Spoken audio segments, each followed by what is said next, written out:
Well, we'll get started.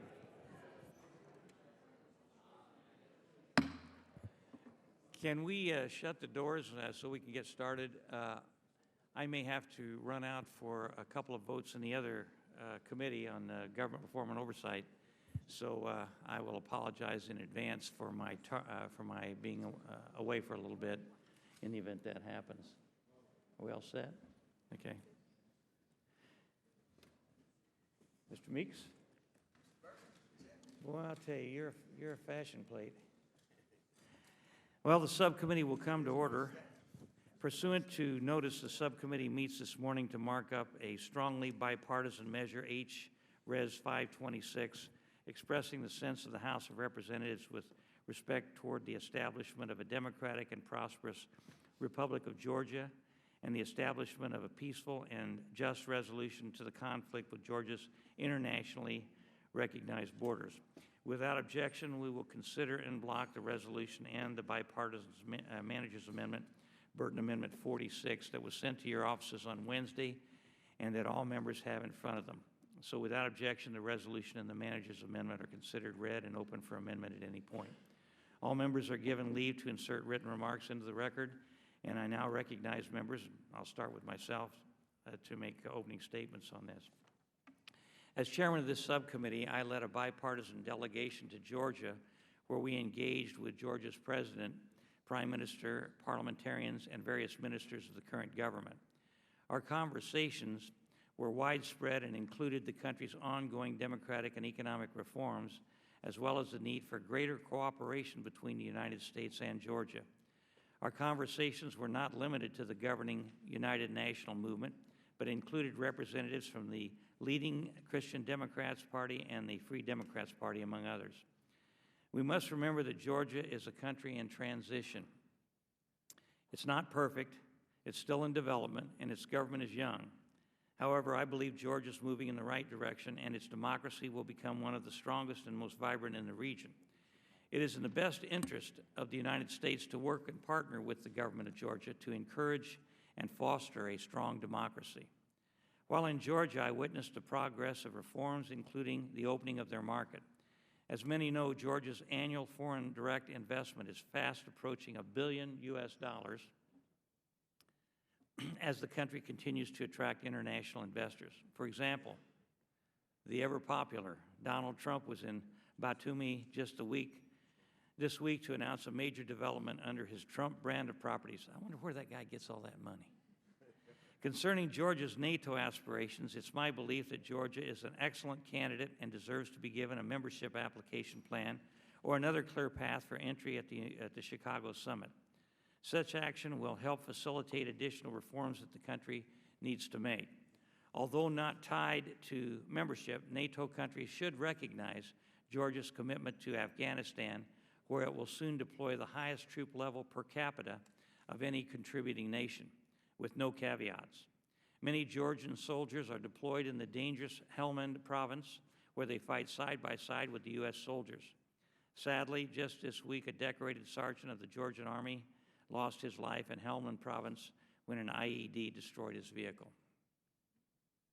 And we wish him and his family and the people of Georgia the best regarding his loss, and they have our deepest sympathy. This resolution, H-Res 526, is a representative of a bipartisan effort to recognize Georgia and the progress it's made and symbolizes U.S. support for a young but growing democracy. I want to thank Representative Shimkus and Representative Schwartz for their efforts in introduction of this resolution. I want to thank Ranking Member Meeks, my good buddy, Chairman Ross Layton, and the Ranking Member Burton and their staffs for their support in this subcommittee's efforts to move this resolution. I now represent Mr. Meeks for an opening statement. Thank you, Chairman Burton, and I also want to thank you for bringing this resolution to a markup today. And I also want to thank you for your flexibility on the language. We've had some conversation back and forth, and you and your staff has been very flexible in working with us, and as we try to tweak language and get what should be appropriate. So it's always a delight working with you, my friend, so it's my delight. And it's probably no coincidence that we are marking up this resolution in the context of a NATO summit hearing as Georgia is a NATO aspirant, a country with a strong pro-Western orientation, and they have proven themselves very capable and reliable allies in Afghanistan and other conflict zones. NATO members are bound by common adherence to democratic norms. The Georgian government's efforts to build on reforms made to date to foster greater political competition, labor rights, judicial independence, and media access will be an opportunity for Georgia to prove itself when measured by international standards.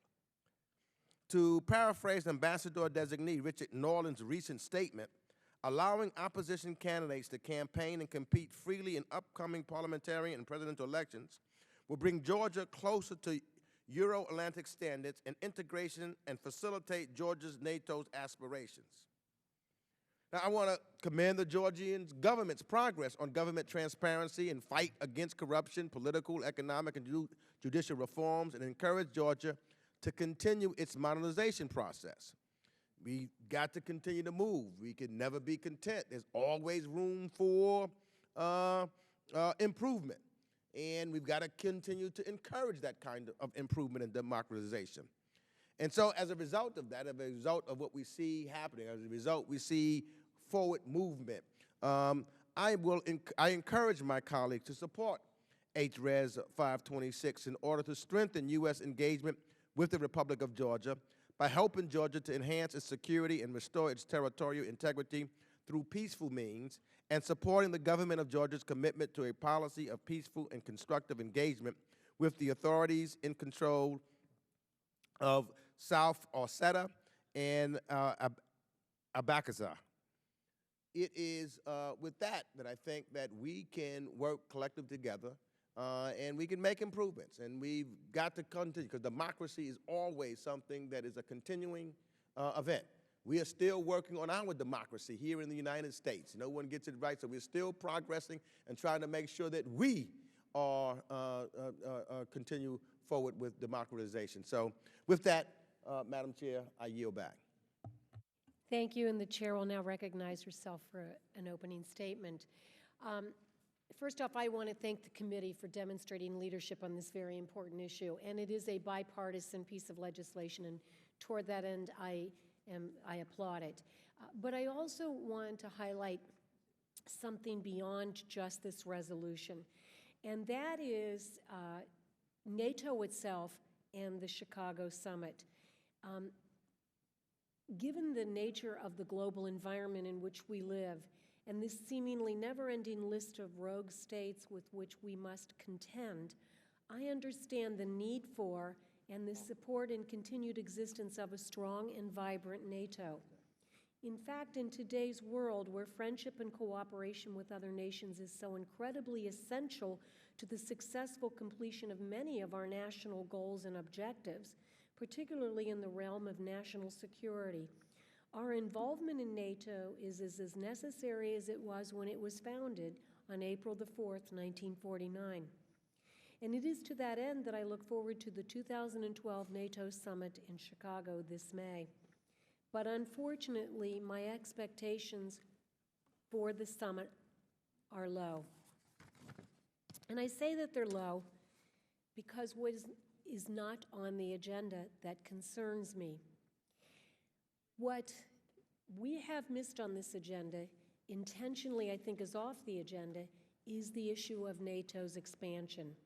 With regard to the matter of membership for Bosnia and Herzegovina, Georgia, Macedonia, and Montenegro, the administration has been conspicuously quiet. In fact, it looks like they're AWOL.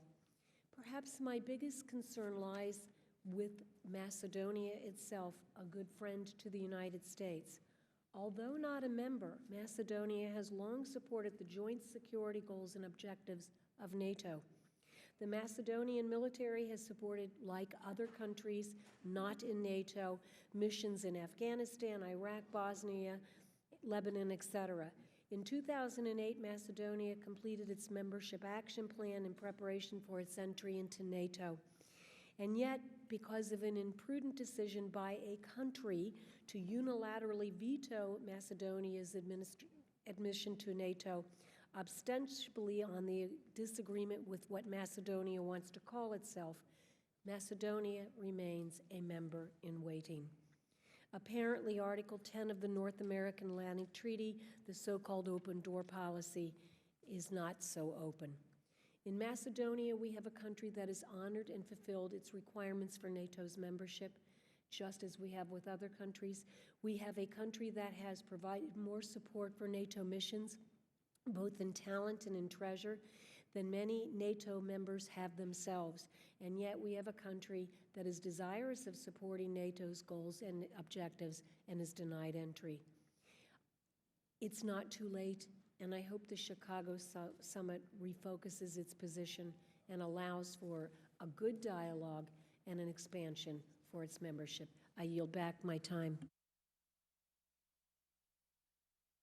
Now I'd like to recognize Congressman Engel for his opening statement.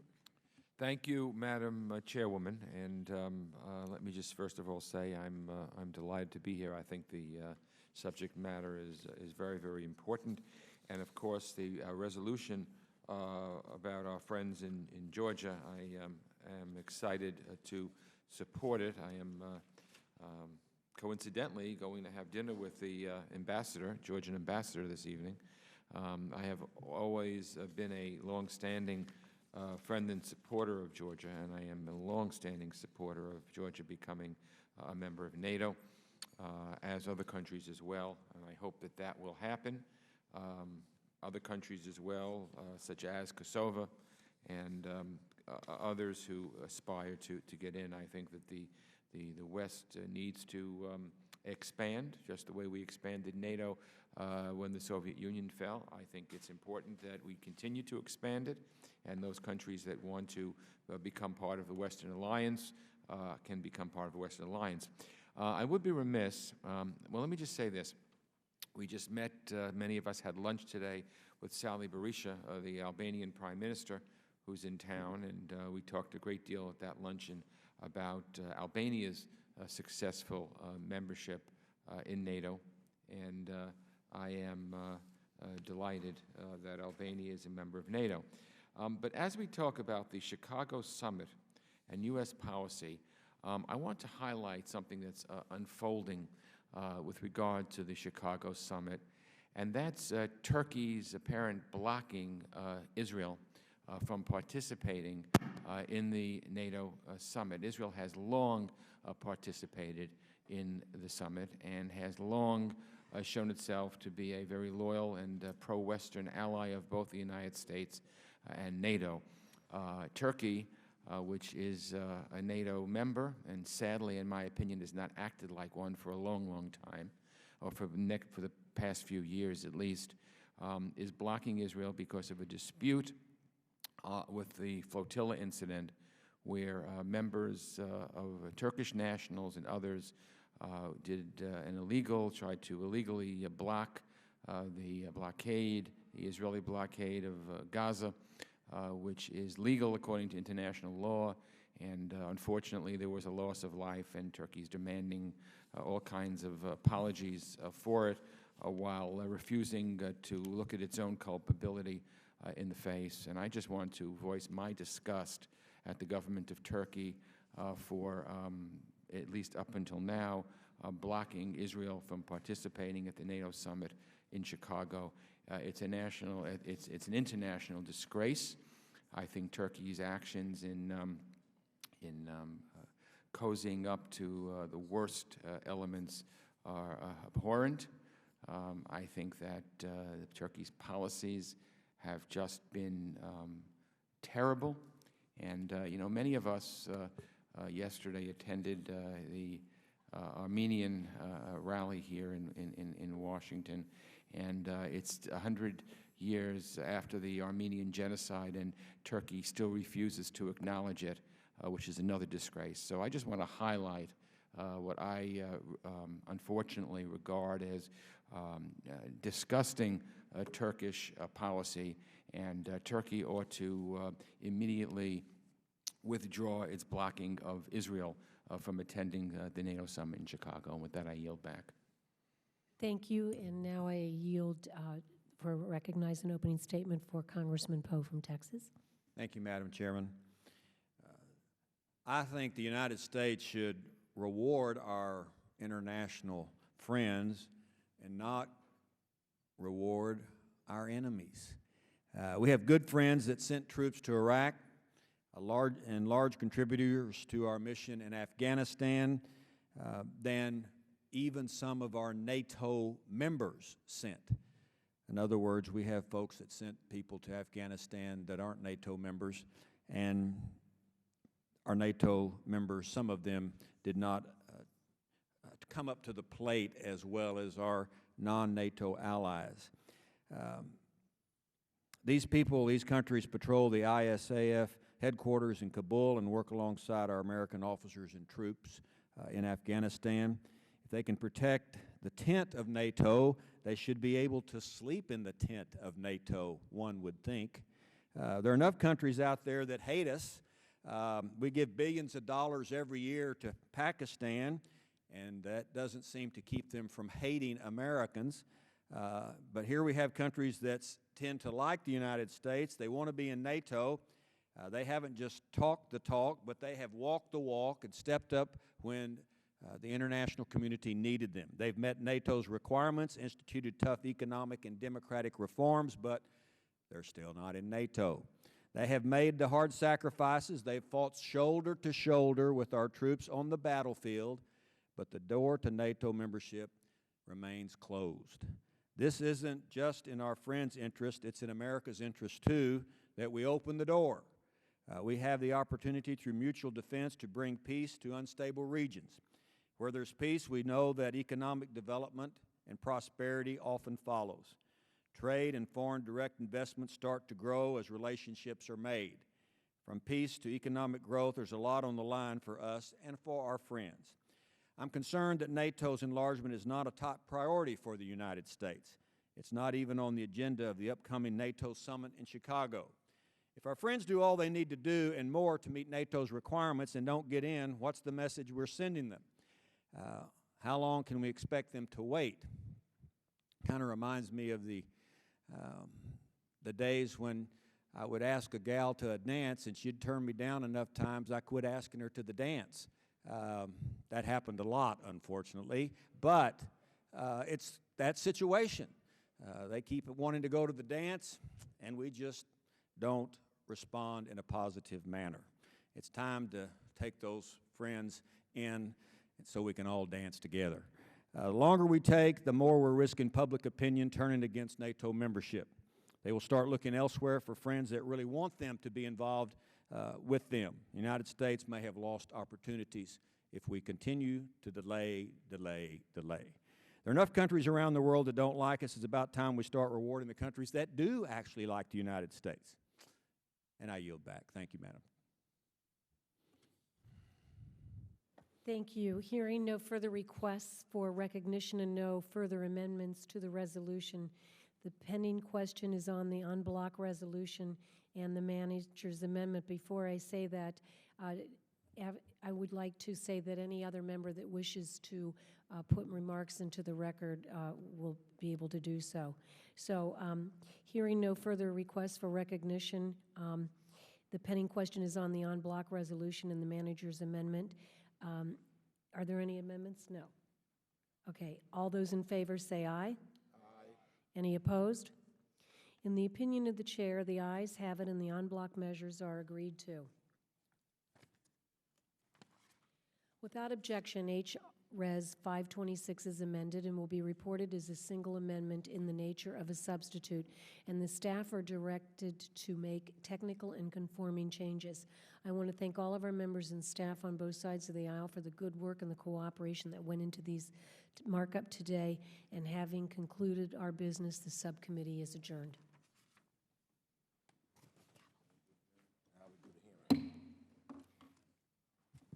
Since you already gave the statement, you can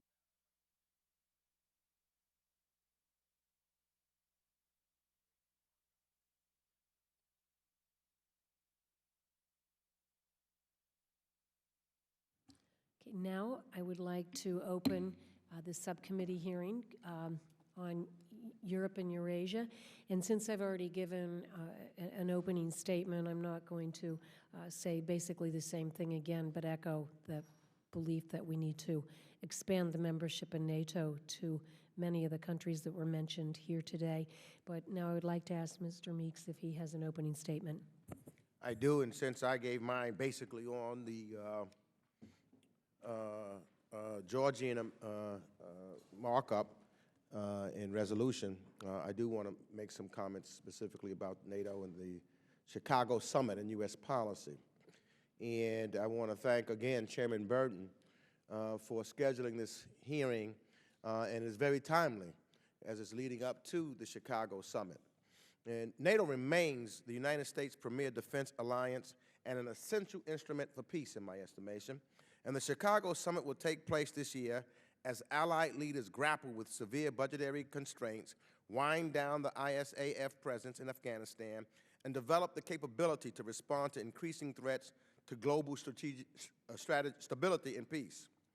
In contemplating these challenges, it is useful to look at the continuum of NATO policymaking, or at least at recent history. At the 2010 Lisbon Summit, NATO adopted a new strategic concept which outlines NATO's vision for the coming decade. Realization of this strategy will enable the alliance to respond to a full range of evolving threats, including to energy and cybersecurity and migration, and will provide stability beyond the geography of the alliance. But I mentioned constraints. In implementing this strategy and in anticipating, confronting, and eliminating threats to peace and stability, NATO must do more with less. In this age of austerity, on both sides of the Atlantic defense budgets, all budgets are under pressure. Defense expenditure as a percentage of GDP varies from 4.8% in the United States to 0.8% in some member states, and raises the questions of readiness of NATO assets. This is a concern that must be addressed. Some alliance members, for example, Latvia, are working toward meeting the commitment despite financial difficulty. As they chart their way out of the financial crises, their long-term budget planning will raise defense spending to 2% of GDP by 2020. State Secretary of Latvian Ministry of Defense, Mr. Jānis Sārts, recently stated that the current defense budget was appropriate for the time of the crises, and we were able to do it thanks to the understanding of other NATO member states. But we should not expect that we will be able to live on the account of others in the future. Since the Cold War, NATO has expanded from 16 to 28 members, a fact that has been a driver for reform and generated stability throughout Europe. The alliance vision for a Europe whole, free, and at peace remains unrealized. The goal is attainable. Integration into Euro-Atlantic structures of all European countries that so desire is the path, the correct path toward it, in my estimation. NATO allies, Bosnia and Herzegovina, Georgia, Macedonia, and Montenegro have expressed their aspirations to join NATO, and alliance leaders recognize their aspirations at the Bucharest, Strasbourg, Kiel, and Lisbon summits. Passing complex reforms, maintaining high levels of public support, and above all, committing troops, expertise, funding, material, and political support to critical operations in Afghanistan, Kosovo, and Libya. These nations have repeatedly asserted NATO membership as a strategic policy goal. We, NATO member states, must acknowledge these gestures by providing these countries roadmaps to membership. Two issues concern me about NATO, though, about NATO's enlargement prospects. My concern is that there is an apparent lack of cohesion within the alliance regarding Georgia becoming a member of NATO, and whether the perception or politics, it is unhealthy for the future of NATO and the future of Georgia to let this question linger. I hope that the Chicago Summit will bring some clarity there. My other concern relates to bilateral conflicts playing out with NATO. Today, we are seeing bilateral conflicts between alliance members, aspirant countries, and partners. Notably, Greece and Macedonia's disagreement over the name issue that keeps Macedonia out of NATO. Turkey and NATO partner Israel's multidimensional discord that led to Turkey's preventing Israel from attending partnership meetings at the NATO summit. I am troubled that these unresolved issues undermine core NATO values and hamper alliance functions and capabilities. And I urge all parties, NATO members and non-NATO partners, to consider the broader ramifications of using NATO as a venue to gain leverage in bilateral disputes. I call on my congressional colleagues and the administration to convey this message to all of the relevant parties. Thank you again, Mr. Chairman, for holding this timely hearing, and I look forward to hearing our witnesses' thoughts on how we can maintain a NATO as the essential forum for allied security consultations, decisions, and then action. Thank you, Mr. Meeks. I apologize for my temporary absence. We had a bunch of votes in another committee, but it's good to be back. In less than a month, leaders of NATO member states will converge, as my colleague said, in Chicago for the Chicago Summit. As my colleagues, I'm a strong supporter of NATO. It's based on the bedrock of the common principles of democracy, individual liberty, and the rule of law. Over the course of the 63 years of its history, the alliance has evolved to protect the freedom and security of all of its members. Is that call from the President for me? NATO will evolve through the Chicago Summit as it's done through the past summits, including Riga, Bucharest, and Lisbon. We're here to discuss how NATO will evolve. It's clear that the summit will address Afghanistan and NATO's commitment through the 2014 and beyond. The alliance should also take this opportunity to begin to formulate a coherent strategy toward the Middle East and North Africa, including Libya, Syria, and Iran, that works with and develops the alliance's partners in the region. I was critical of the military action in Libya. As we've learned, once the military goes in and does its job, the next step often remains unclear as to what we do and not fully understand the internal political dynamics of the countries that we're trying to help. The resulting instability can lead to greater threats and further instability. NATO needs to think beyond the military stage and prepare for the political realities after fighting.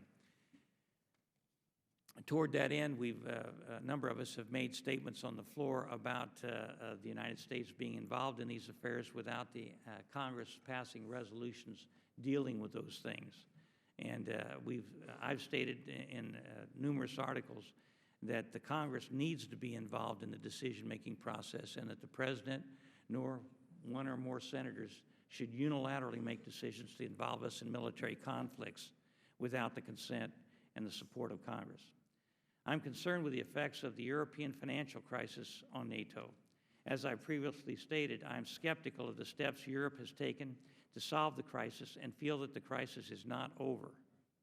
Clearly, this ongoing crisis has impacted and will continue to impact the resources that the alliance's European members are willing and able to invest in defense.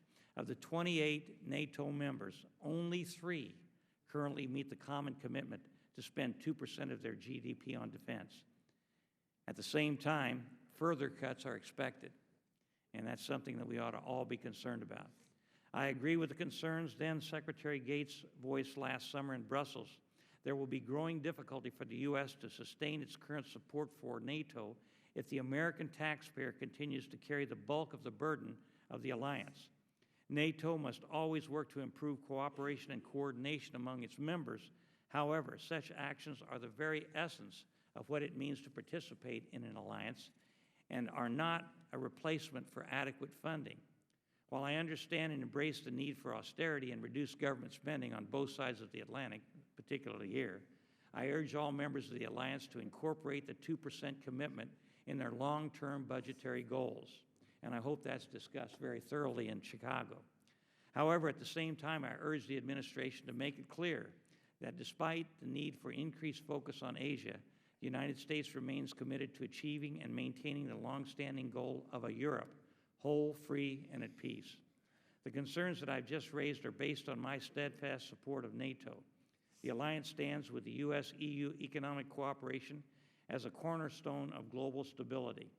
The alliance must increase cooperation with key partners around the globe to better leverage transatlantic leadership in the face of diverse challenges.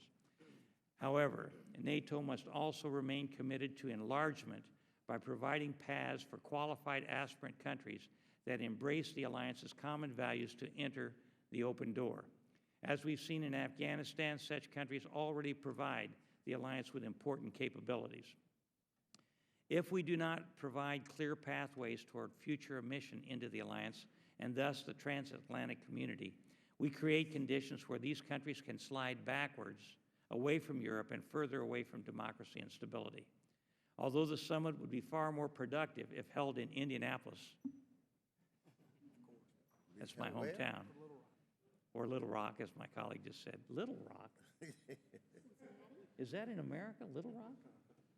Chicago will present an important opportunity for the alliance's leaderships to solidify a final strategy for Afghanistan, formulate a coherent strategy for supporting stable development, democratic development in the Middle East and North Africa, and establish a unified vision for NATO's future that reaffirms its measured support for maintaining a robust alliance while enhancing cooperation with key global partners and maintaining a responsible open-door policy. I'm very eager to hear the testimony from our witnesses today and learn more about NATO's future. And do we have any other members that would like to make an opening statement? The gentleman from New York, Mr. Engel.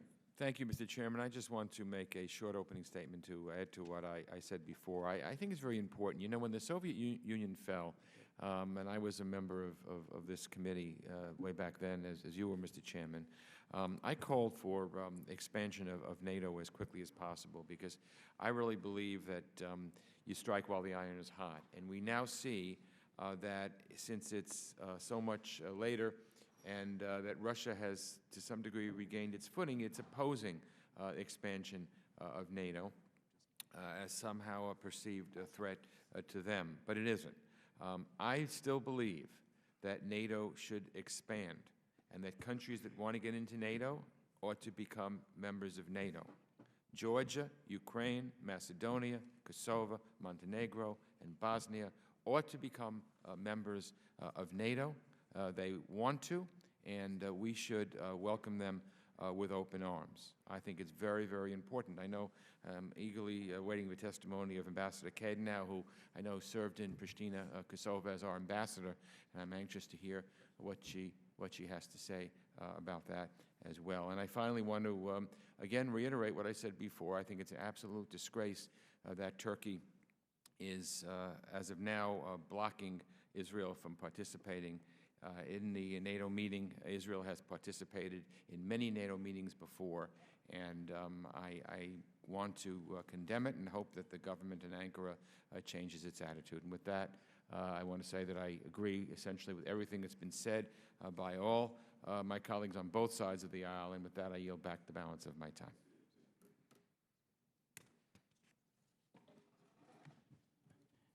Do any other members want to make opening statements? Would you like to?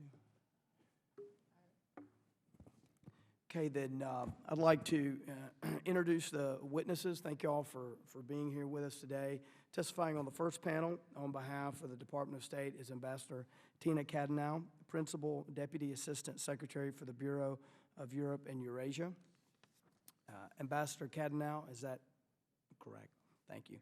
Assumed her current position on July 1st, 2011. Previously, she served as the Bureau's Deputy Assistant Secretary responsible for issues related to Greece, Turkey, Cyprus, and the Caucasus. Previously, Ms. Kadenow served as the U.S. Ambassador to the Republic of Kosovo. A career member of the U.S. Diplomatic Service, Ambassador Kadenow has served in a variety of positions focused primarily on Southeastern Europe at the Department of State and the National Security Council. Ms. Kadenow holds a Bachelor of Arts and Master of Arts degree from the University of Pennsylvania and a Master of Philosophy degree in Political Science from Columbia University in New York. Representing the Department of Defense is Mr. James J. Townsend, Jr., Deputy Assistant Secretary of Defense for European and NATO Policy. In this position, Mr. Townsend is responsible for managing the day-to-day defense relationship between the United States, NATO, the EU, and the nations of Europe. Before taking up his current position, which represents a return to the Pentagon, Mr. Townsend was Vice President of the Atlantic Council of the United States and Director of the Council's Program on International Security. Mr. Townsend has previously served as Principal Director of European and NATO Policy and Director of the Defense Plans Division at the U.S. Mission to NATO in Brussels, Belgium, among other positions, including in the office of Congressman Charles Edward Bennett. Mr. Townsend earned a BA from Duke University and an MA from the Johns Hopkins School of Advanced International Studies in International Economics and American Foreign Policy. Thank you all both for being here today. And Ambassador Cadenow, if you'd like to start. Thank you. Mr. Chairman, Ranking Member Meeks, and members of the committee, thank you all for inviting us here today to discuss the NATO summit, which the United States is proud to be hosting in Chicago on May 20th and 21st of this year. Our hosting of the summit is actually a tangible symbol of the importance of NATO to the United States, as well as an opportunity to underscore to the American people the continued value of this alliance to the security challenges that we face today. With your permission, I'd like to submit my full statement for the record and provide just a brief summary at this point. Without objection. Thank you. At NATO's last summit in Lisbon nearly 18 months ago, allies unveiled a new strategic concept that defines NATO's focus in the 21st century. Building on the decisions taken in Lisbon, allies have 3 objectives for this summit, and I would characterize them as Afghanistan-related, capabilities, and partnerships. On Afghanistan, the ISAF coalition, which is comprised of 90,000 U.S. troops serving alongside 36,000 troops from NATO allies and 5,300 from partner countries, has made significant progress in preventing the country from serving as a safe haven for terrorists and ensuring that Afghans are able to provide for their own security. These are both necessary conditions to fulfill the President's goal to disrupt, dismantle, and defeat al-Qaeda. At Chicago, the United States anticipates 3 major deliverables. 1, an agreement on an interim milestone in 2013 when ISAF's mission will shift from combat to support for the Afghan National Security Forces, the ANSF. 2nd, an agreement on the cost, size, and sustainment of the ANSF beyond 2014. And 3rd, a roadmap for NATO's post-2014 role in Afghanistan. On capabilities, NATO's ability to deploy an effective fighting force in the field makes this alliance unique. However, its capacity to deter and to respond to security challenges will only be as successful as its forces are able, effective, interoperable, and modern. In the current era of fiscal austerity, NATO can still maintain a strong defense, but doing so requires innovation, creativity, and efficiencies. The United States is modernizing its presence in Europe at the same time that our NATO allies, and NATO as an institution, are engaged in similar steps. This is a clear opportunity for our European allies to take on greater responsibility. The United States continues to encourage allies strongly to meet the 2% benchmark for defense spending and to contribute politically, financially, and operationally to the strength of the alliance. In addition to the total level of defense spending, we should also focus on how these limited resources are allocated and for what priorities. NATO has made progress towards pooling more national resources, or what NATO Secretary General Rasmussen has described as smart defense. These efforts are exemplified through the capabilities package that the United States anticipates leaders will endorse in Chicago, which includes missile defense, alliance ground surveillance, and Baltic air policing. Finally, the Chicago Summit will highlight NATO's success in working with a growing number of partners all across the globe. Effective partnerships allow the alliance to extend its reach, to act with greater legitimacy, to share burdens, and to benefit from the capabilities of others. Allies will not take decisions on further enlargement of NATO in Chicago, but they will nevertheless send a clear and positive message to aspirant countries in support of their membership goals. The United States has been very clear that NATO's door remains open to new members that meet the alliance's standards. Bosnia and Herzegovina, Macedonia, Montenegro, and Georgia are all working closely with allies to meet NATO criteria so that they may enter the alliance. Macedonia has fulfilled key criteria required of NATO members and has contributed to regional and to global security. The United States fully supports the UN process led by Ambassador Nimitz and regularly engages with both Greece and Macedonia in order to find a mutually acceptable solution to the name dispute in order to fulfill the decision taken at the NATO summit in Bucharest and extend a membership offer to Macedonia. In the case of Montenegro, the United States is assisting reform efforts by taking steps to embed a defense advisor in the Ministry of Defense. We encourage other allies to consider similar capacity-building measures. In Bosnia and Herzegovina, the recent agreement on registering defense properties is a significant step forward towards fulfilling the conditions laid out at the NATO Foreign Ministers meeting in Tallinn in April 2010. NATO should spare no effort in assisting the Bosnian government's implementation of this decision, which would allow them to submit their first annual national program this fall. With regard to Georgia, U.S. security assistance and military engagement support the country's defense reforms, train and equip Georgian troops for participation in ISAF operations, and advance its NATO interoperability. In January, President Obama and President Saakashvili agreed to enhance this cooperation to advance Georgian military modernization, defense reform, and self-defense capabilities. U.S. assistance programs provide additional support to ongoing democratic and economic reform efforts in Georgia, a critical part of Georgia's Euro-Atlantic aspirations, where they have made important strides. U.S. support for Georgia's territorial integrity within its internationally recognized borders remains absolutely steadfast, and our non-recognition of the separatist regions of Abkhazia and South Ossetia will not change. Finally, let me say a word about NATO's relationship with Russia. 2012 marks the 15th anniversary of the NATO-Russia Founding Act and the 10th anniversary of the NATO-Russia Council. We commemorated those anniversaries at a NATO-Russia Foreign Ministers meeting last week in Brussels. The NRC is founded on our commitment to cooperate in areas of mutual interest and address issues of disagreement. The best example of cooperation is our joint efforts in Afghanistan, where Russia's transit support has been critical to the mission's success. At the same time, NATO continues to seek cooperation with Russia on missile defense in order to enhance our individual capabilities to counter this threat. While we strive for cooperation, we've also been frank in our discussions with Russia that we will continue to develop and deploy our missile defenses irrespective of the status of missile defense cooperation with Russia. Let me be clear, NATO is not a threat to Russia, nor is Russia a threat to NATO. It's no secret that there are issues on which allies and Russia differ. Russia has been critical of NATO's operation in Libya. We also disagree fundamentally over the situation in Georgia. Since 2008, NATO has strongly supported Georgia's sovereignty and territorial integrity.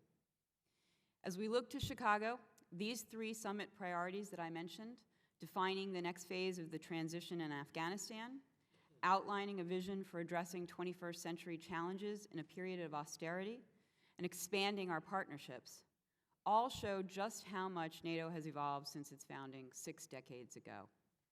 The reasons for the alliance's continued success are very clear. NATO has, over the last 63 years, proven to be an adaptable, durable, and cost-effective provider of security. In Chicago, the United States will work with its allies and its partners to ensure that the alliance remains vibrant and capable for many more years to come. With that, I look forward to your questions. Thank you. Thank you, Mr. Townsend. Thank you, Chairman, and Ranking Member Meeks and members of the committee. Thank you for inviting me here today to discuss the NATO summit, which the United States will host in Chicago in May. I will describe for the committee what we hope to achieve at the summit from the Defense Department point of view and its relevance for U.S. national security. I particularly look forward to hearing the committee's views on the summit and the priorities you have for its outcome. I would like to submit my full statement for the record and give you a summary of my statement this afternoon. Without objection. NATO heads of state and government come together at a summit every few years, not only to approve important pieces of alliance business, but also to renew at the highest level the commitment allies have made to one another in the North Atlantic Treaty. This commitment to come to one another's defense, as expressed in Article 5 of the treaty, is a solemn one that has only been invoked once, after the United States was attacked on September 11th, 2001. This commitment was critical during the Cold War to help deter the Soviet Union and the Warsaw Pact from attacking the United States and our allies.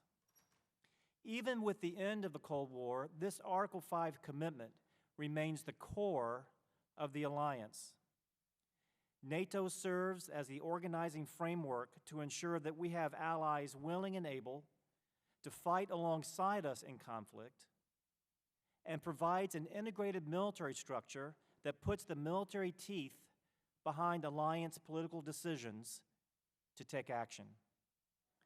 In addition to ensuring the interoperability of our allies, NATO serves as a hub and an integrator of a network of global security partners. The NATO air and maritime operation in Libya illustrates this point. The operation began as a coalition of the willing, involving the United States, the United Kingdom, and France. However, when NATO answered the UN's call to protect the Libyan people, it was able to take on the mission and execute it successfully. Had NATO not been there, or had NATO been too weak an institution to take on such an operation, the coalition would have had to carry on alone. Keeping NATO strong, both politically and militarily, is critical to ensuring NATO is ready when it is needed. This has been true for the past 20 years, when the turbulence of the international system has demanded that NATO respond nearly continuously to crises throughout the globe. Today, for example, NATO forces are in Afghanistan, in the Balkans, countering pirates in waters off Somalia, and have concluded operations in Libya. Looking out into the future, challenges to the United States and our allies can come from ballistic missile proliferation, cyber attack, terrorism, weapons of mass destruction, as well as from the instability that can come from turbulence in the Middle East and North Africa and elsewhere. We must be ready to meet emerging threats, and we would prefer to meet these challenges together with allies and not alone. So the strategic context for the summit and for our work at NATO every day is how can we keep NATO and the allies ready and able to meet the challenges of today and in the future. This is especially complex today as the European economic crisis compels allies to cut defense spending and force structure in order to reduce their debt and decrease government spending. Allies, too, have different views and priorities regarding perceptions of the threat and the traditions of their own military forces. Not every ally sees the world and their role in it the way we do. But one thing we all agree on is that we need the alliance to be unified and strong. Allies look to the United States to lead the way in keeping NATO strong, capable, and credible. That is where we come to the summit. At Chicago, heads of state and government will agree or approve work that we committed to at the last summit at Lisbon 18 months ago. At Chicago, this work will focus on 3 areas. Number 1, an agreement on a strategic plan for Afghanistan. Number 2, military capabilities and how we can achieve and make certain these capabilities in this time of austerity. And the third area is NATO partnerships. The United States has 3 summit objectives. Number 1, charting a clear path for the completion of transition and reaffirming NATO's commitment to the long-term security of Afghanistan. Number two, maintaining NATO's core defense capabilities during this period of austerity and building a force ready for future challenges. And number three, deepening the engagement of NATO's partner nations in alliance operations and activities. Mr. Chairman, I'd like to complete my statement here. As I said, submit my complete statement for the record and go straight to questions. Thank you very much for the opportunity to appear before you today. The chair will reserve its right to ask questions. I'll turn to the ranking member, Mr. Meeks, for his questions. Thank you, Mr. Chairman. Let me start out with this. One of the questions that I'm most frequently asked when I travel abroad or meeting with many of European officials or parliamentarians relates to the administration's so-called pivot to Asia. And they have a concern, you know, those that I speak with, they ask about what does that mean? Does that mean pivoting to Asia means moving away from Europe? And so I'd like to put that question to you. You know, what does it mean, and how is the concept of a pivot playing out in NATO, and how are NATO members approaching the issue with the administration as we get ready to go to Chicago? Thank you, Congressman. I think that's a very important question, and you're right, it's important to address it very forthrightly. What I would say is, first of all, that Europe remains a central preoccupation of the United States, and its security is essential to us, as well as its cooperation as a partner in terms of global endeavors. Pretty much everything we do globally, the Europeans are right there by our side, and I think it's important to establish that right away. Our commitment to Article 5, which is the enduring commitment to European security, is very, very strong. I would say that the notion of a pivot to Asia is really a mischaracterization in many ways. It's not a pivot away from Europe to Asia. I think what our Strategic Defense Review was attempting to do, and my colleague can speak to this even more than I can, was to posit that we've now emerged from a decade or more of war, essentially, conflict. And in that decade, we were, perforce, we had to devote our time, our attention, our energy, and our resources in many ways to Afghanistan, to Iraq, to other things. Thankfully, we are now emerging from some of that. The question of how we utilize resources in the era after that is a salient one. It's important. And whether we're able to conserve some of those resources.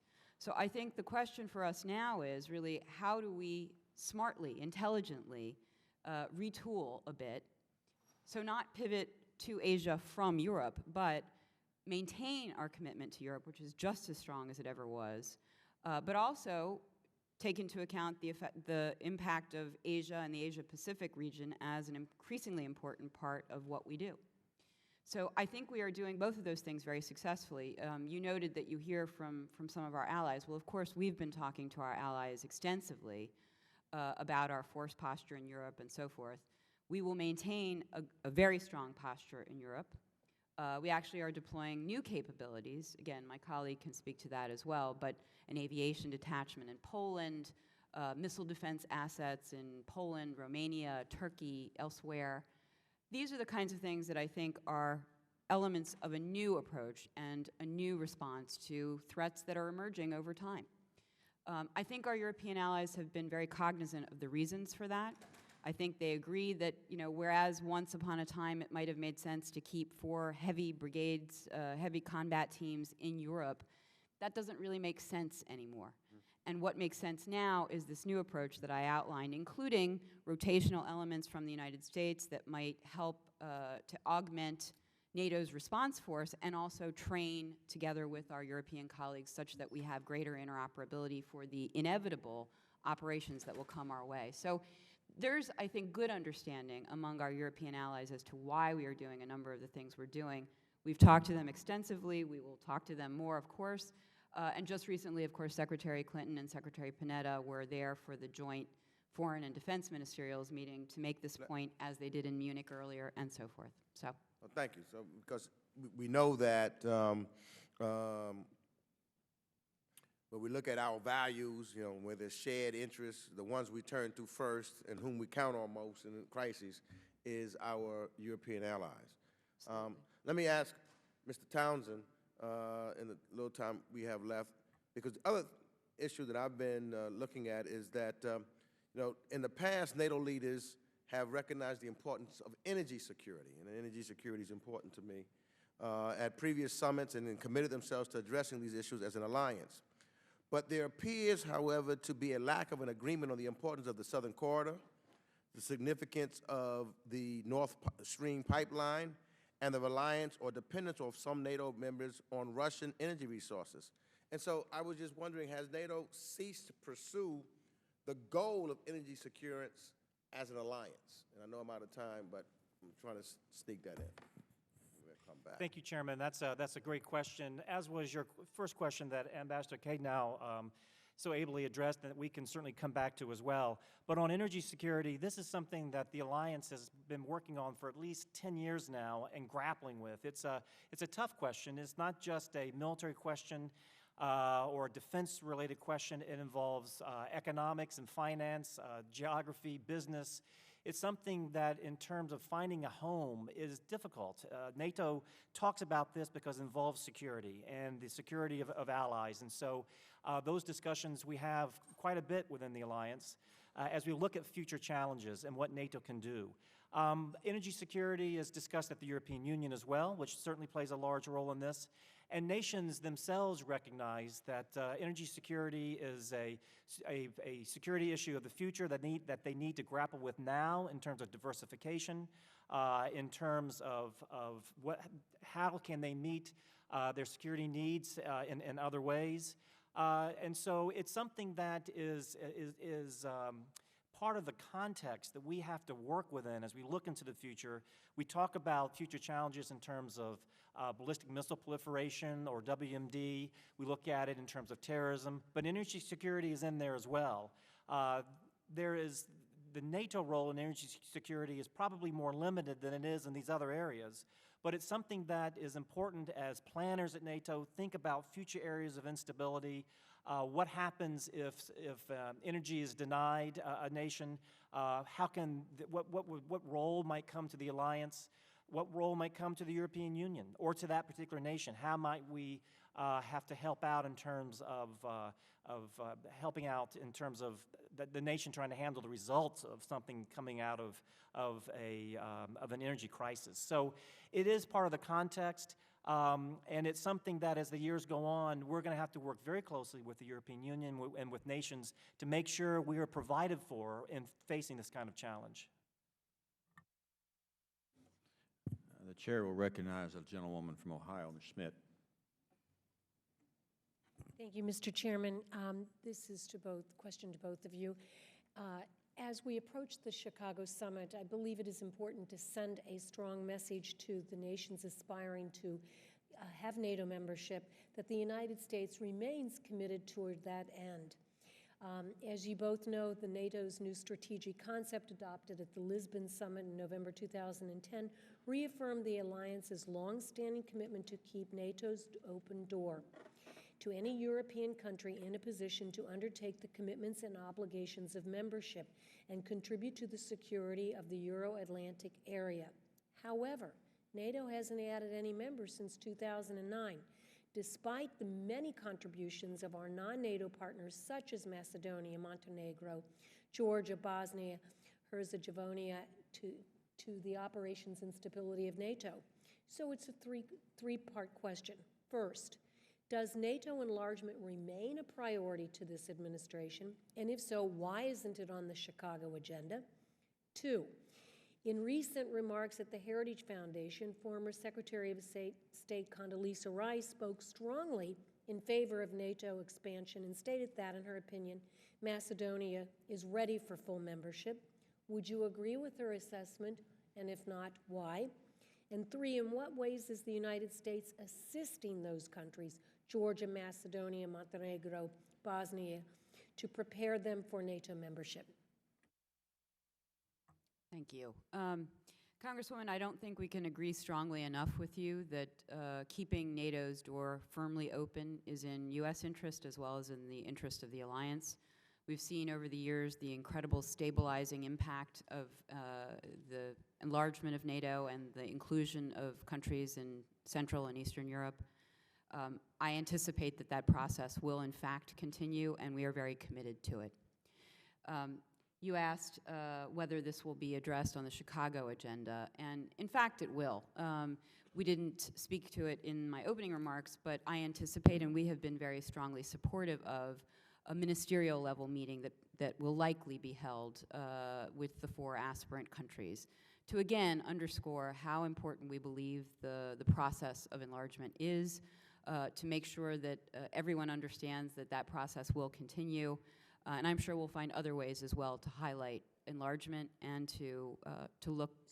So it's good, you're going to be speaking to the 4 countries, but what about to the NATO members as well, to open it up and have the question, will we accept or not accept? Such a meeting, if it's held, and I would anticipate that it will be, but NATO has not yet made final decisions, would include all allies. So it would be the allies as well as the aspirants. But I think, again, the point here is to make sure that both in word and in deed we are doing everything we can. Your third question, which I'll skip to, is about our assistance to those aspirants, which I think I detailed in at some length in my opening remarks, is fairly extensive. In each of those cases, we've worked very, very closely with the aspirant countries, both on democratic and economic reforms, which are also a precursor to NATO membership, but as well on defense reform, defense modernization, and so forth. You asked specifically about Macedonia, so I'll address that briefly. We have said, and as you articulated, I think former Secretary of State Rice also mentioned, that we believe Macedonia is ready for NATO membership. We saw at Bucharest that the alliance articulated that subject to resolution of the name dispute with Greece. It is our deep desire and hope that they will in fact resolve that name dispute as soon as possible. And we very strongly support the process that has been undertaken by UN Special Envoy Nimitz, who has been engaged in this intensively. It is our hope that that will happen as quickly as possible, although NATO is a consensus-based organization, and therefore it will take that decision as an organization. And so we will we'll invest every diplomatic effort we can in trying to see that that dispute is resolved. Thank you for the question, which, along with Ambassador Kay now, I have to say that from the Department of Defense view and my own personal view, having worked with these nations from the very beginning of Partnership for Peace and the whole enlargement process back in the mid-90s, we on an everyday basis in the Pentagon as well as at NATO are working with these nations in terms of helping them in their defense reforms, in their mill-to-mill, if you will, military-to-military channels, working specifically with their militaries to get them ready for membership, to make sure they are able and interoperable and a very credible candidate for when their time comes to come into the alliance. I want to say that as far as Georgia is concerned, we've been very pleased with the kinds of work that Georgia has been able to do on its defense side. It was pointed out earlier that they are doing some very good work in Afghanistan, in a very tough area of Afghanistan. Our military, our Marines have been working with them. Secretary Panetta, in fact, has talked and visited with Georgians as well. So this is something that, as the ambassador said, we have taken. Summarize your statement there, Mr. Townsend. Okay, thank you. That we take very seriously and we take almost on a daily basis. Thank you. Chair recognizes Mr. Engel. Thank you, Mr. Chairman. Ambassador Cade, now, could you please tell me that the administration is working actively to get Turkey to reverse its position on blocking Israel from attending the summit? Congressman, just to say that, first of all, Israel is an active and a valued partner for the alliance and for the United States, but for the alliance through what's known as the Mediterranean Dialogue. The Mediterranean Dialogue is essentially a grouping of 7 countries from that region. There has been no contemplation of a Mediterranean Dialogue summit level meeting at Chicago. So I think we ought to be clear on that. However, let me restate and say again how important and valued a partner Israel is for NATO. The United States is strongly supportive of that partnership. We hope that that partnership will continue, and in fact, we are very much engaged in Mediterranean dialogue events. There was a meeting in Morocco in March to which we sent a representative from the State Department as well as other representatives. So we are very committed to the NATO-Israel partnership, and we will continue to be. But what is Turkey objecting to then, if there's no plans to meet and discuss this? Again, the meetings that have been contemplated for Chicago are ISAF meetings. ISAF meetings are important, but Israel is not a contributor to ISAF, as well as an operational partners meeting, which is also not something that Israel has been involved in. So I can't speak to what it is the Turks are speaking to, but I can tell you exactly what is the case, which is, again, that Israel is an incredibly valuable partner for NATO, and we are strongly supportive of that. Are we telling Turkey to knock it off? We have been very clear with all of our alliance partners, including the Turks, about our feelings with respect to Israel as a valued partner. Okay, but it's not a matter of Israel being a valued partner. It's a matter of Turkey out of the blue because of some kind of personal dispute, in my estimation, not acting like a country that tries to do what's good for the alliance, but acting like a petulant child trying to use the alliance for its own purposes, and I think that's abhorrent. Right. Congressman, we've been very regretful to see the deterioration in relations between Turkey and Israel, and it's our view that these are 2 important and valuable partners to us, and we would like to see them repair that relationship as quickly as possible. All right, let me ask you this, Ambassador. You know Kosovo as well as anybody here. As a former ambassador, you're very much aware of, you and I have had many discussions about how much they want to join the key Euro-Atlantic institutions, including both NATO and the EU. And they're making progress towards that end. Yesterday, Brunei, the 90th country, it recognized them, but the progress is very slow.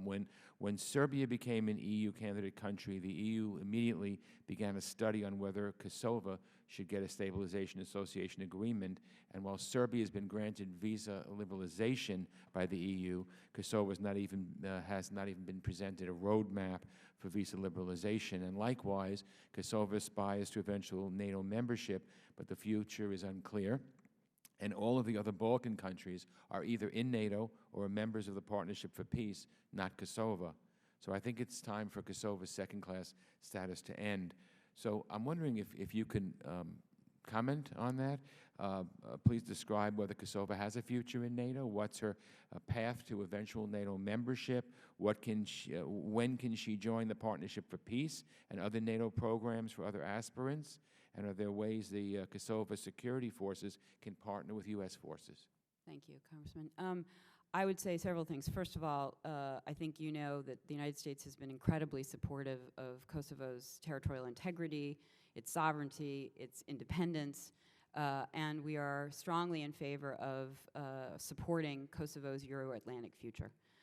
It is important, I think, in terms of regional stability as well as European stability more broadly, that Kosovo continue down a path towards both EU integration and eventually towards NATO accession as well, although that's a far distance away. The one thing I would say, though, is we do have the institutional issue of some non-recognizers of Kosovo in the alliance, and that presents certain obstacles that we do have to contend with. I will say this, the United States is incredibly and strongly supportive of a future relationship between NATO and the Kosovo Security Force, the KSF. We think that there is an appropriate role for NATO to continue to help train the KSF. There are, within its mandate, which has been clear, and I think that there is room there for activity and for further kinds of interaction, and we will continue to be supportive of that at NATO. The rest of the things will follow, but I think, again, for now, we have a path forward and we want to pursue it. Thank you.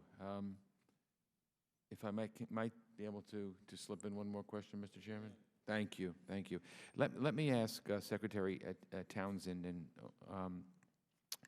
I'd like to hear from you, actually also from Ambassador Caden now, that the U.S. has no plans to reduce U.S. forces in KFOR at the foreseeable future.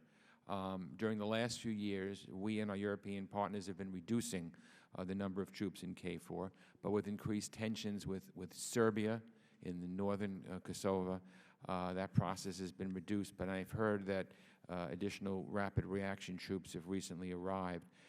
I personally think that we should increase by at least a few battalions our force presence in Kosovo, at least through the end of the year, with Serbian elections raising the temperature and continued lawlessness of criminality continuing in northern Kosovo. We simply cannot be too careful. So I'm wondering if either one of you or both could describe plans for U.S. force commitments to KFOR now and for the foreseeable future. Are there enough troops in KFOR to handle likely threats to peace and stability? And will KFOR work with ULEX and Kosovo police to end the Serbian lawlessness in northern Kosovo?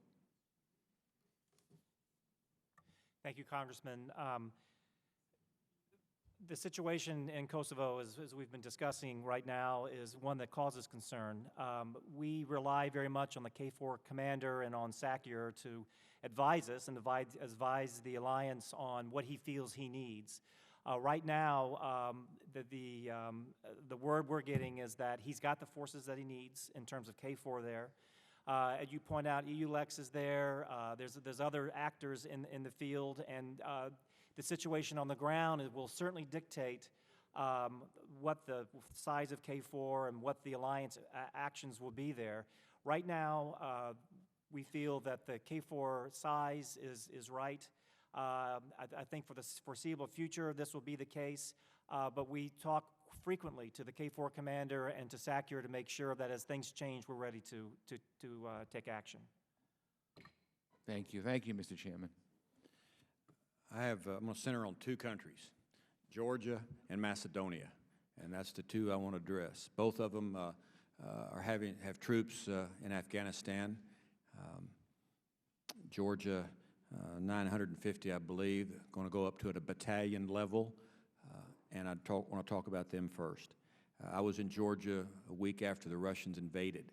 It made the international news for a couple of days, and then nobody's talking about it except the folks in Georgia. They still don't like the Russians there. I understand conflicting reports, but one reason Georgia doesn't get into NATO is because the Russians are still there. How does that factor in, if it does, and why Georgia is still not in NATO? Then I'll address Macedonia. Thank you. Let me state right away that it's our firm conviction that no sovereign nation should be in any way circumscribed from choosing its own alliances, and that at the end of the day, it is for every nation to decide on its own allegiances and alliances. So again, the Russian presence in the occupied areas of Georgia are not an impact or don't have an impact on our overall decisions with respect to Georgia. The United States, again, has been very strongly supportive of Georgian sovereignty, of Georgian territorial integrity, as has NATO. And I think we will continue to be in ways that are demonstrable. I spoke to some of those as in my opening statement.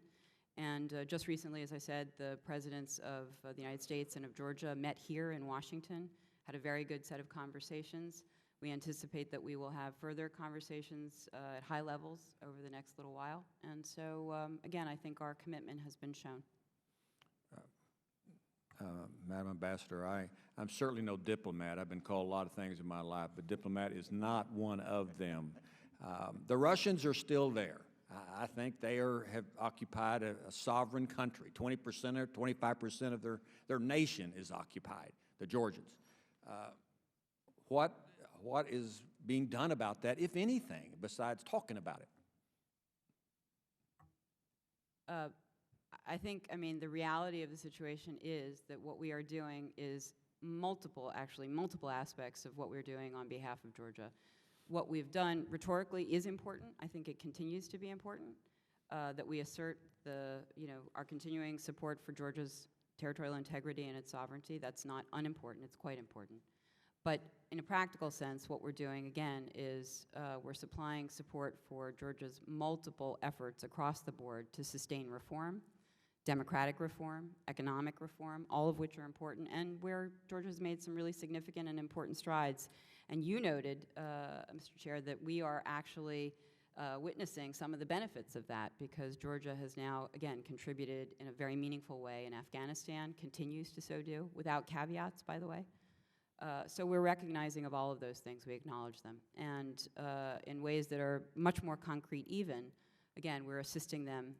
This administration approved the final tranche of $1 billion worth of assistance for Georgia.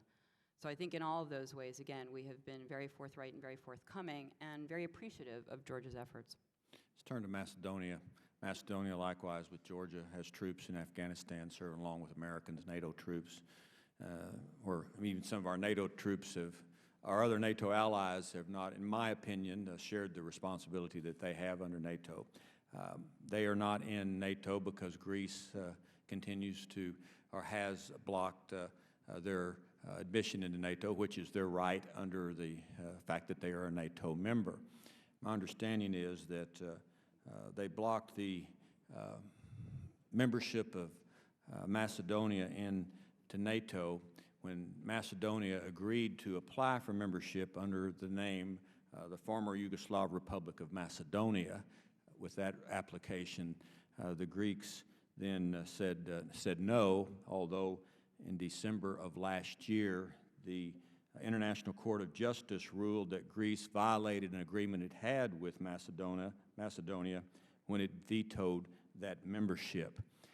How does that factor in to NATO membership of Macedonia with that international court ruling against Greece, if it does? Congressman, again, I think we have articulated many times, and we will say it many more times, that we are strongly supportive of Macedonia's accession to NATO under the conditions that were laid out by the allies at Bucharest. And that means that as soon as the name dispute is resolved, we will be in a position to allow Macedonia into the alliance. So, because time is short, so the court ruling is irrelevant as to whether or not they're going to get in, because the agreement is, if I understand you correctly, right, that Macedonia and Greece have to work out the name issue in spite of what the court ruled. I wouldn't say it's in spite of the court ruling, and we do hope that the court ruling will provide the impetus for them to find a resolution, to which, again, we will invest some diplomatic effort. But the problem is that they have to find a mutually acceptable resolution. And it is a consensus-based organization, you're correct. So I think that is the ultimate point here, is we will help. We can help in some ways, but ultimately the two sides have to find a way forward. You wouldn't have any ideas on how they could resolve that, would you? We always have good ideas, but again, it's really up to them. And I do want to say that I think they have engaged themselves in some productive discussions. We want to encourage that. And I think that we hope, certainly after the Greek elections, which are nigh upon us, that we will see again another effort on their part to actually engage. All right, thank you. Mr. Deutsch? Thank you, Mr. Chairman. I have a question, Secretary Kan, now about Turkey again, just to follow up on what my colleague, Mr. Engel, discussed with you. I understand that from your comments earlier that there was no Mediterranean dialogue, there were no Mediterranean dialogue level talks planned for Chicago. Is the reason that there were no Mediterranean dialogue talks planned because Turkey objected to having them at all? No. No, there just has not been contemplation of a summit level, and in fact, as far as I'm aware, there's never been a summit level dialogue of the Mediterranean dialogue. In other words, summit level meeting of the Mediterranean dialogue. It just hasn't occurred. And I know, I heard you explain that you don't know, since there was no dialogue planned, Mediterranean dialogue level planned, you're not sure what it was Turkey was objecting to. Do you know, if I can refer back to the earlier plan earlier in the year for Israel to contribute a missile ship to a NATO mission in the Mediterranean Sea, active endeavor. My understanding there is that that contribution was never made because Turkey objected and blocked that. Is that true, or Secretary Townsend, I can ask you as well? Maybe my colleague has more to offer on that. I'm not aware, actually, of that particular incident, or that particular issue, but we can certainly look at it. Do you know? Let's take that question. I'm not aware of that either, but let us check into it and get back to you, your staff. Okay, just as you explore it, my understanding from reports just today is that that would have been the first time that Israel actively participated in one of NATO's military alliances, one of NATO's military operations. If you could both look into that and let us know if the reports that they were asked not to participate because of a decision made by Turkey, that would be most helpful for us to have that information. Secretary Kay, now if you could, you also said in your exchange with Mr. Engel that there's been an invaluable relationship between Israel and NATO. Can you describe Israel's participation in NATO activities and some of the benefits of that participation? The Mediterranean Dialogue is a forum, essentially, for those countries in that region to come together and discuss a number of different kinds of issues, on which hopefully, again, in the future, we can find a little bit more granularity and a way to progress.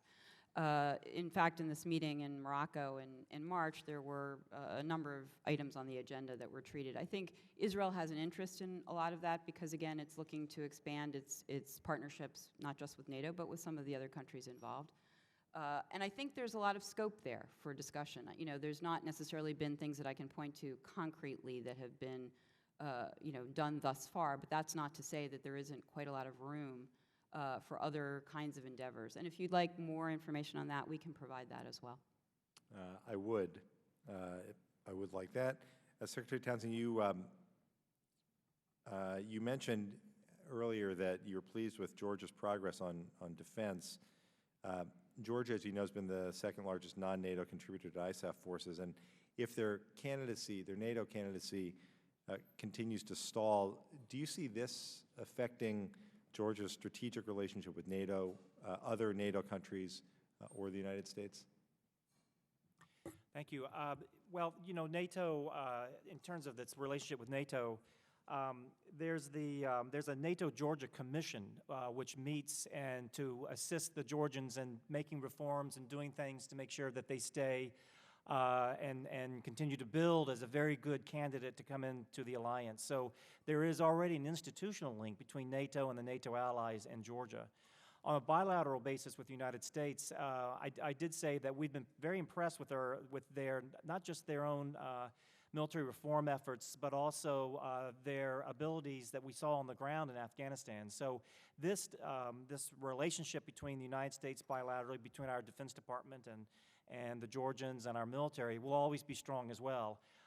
They work with other allies in Afghanistan too. So I think when you talk to many allies and they think about Georgia as a member of the alliance, they look at what the Georgians have done, the work in the NATO-Georgia Commission. I think it's a very good story that we're all seeing.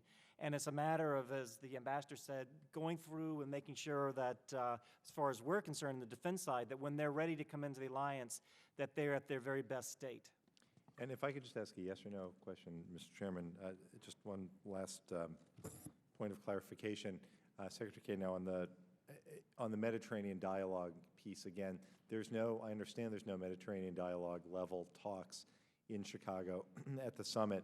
I assume as well that as a result, since there won't be those talks, that there are no non-NATO Mediterranean dialogue members who will be coming to Chicago to participate.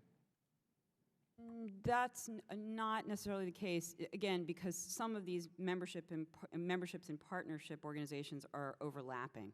So, in other words, it may be the case that others that are members of the Mediterranean Dialogue would be there, but for other reasons, either for ISAF or for the operational partners discussion.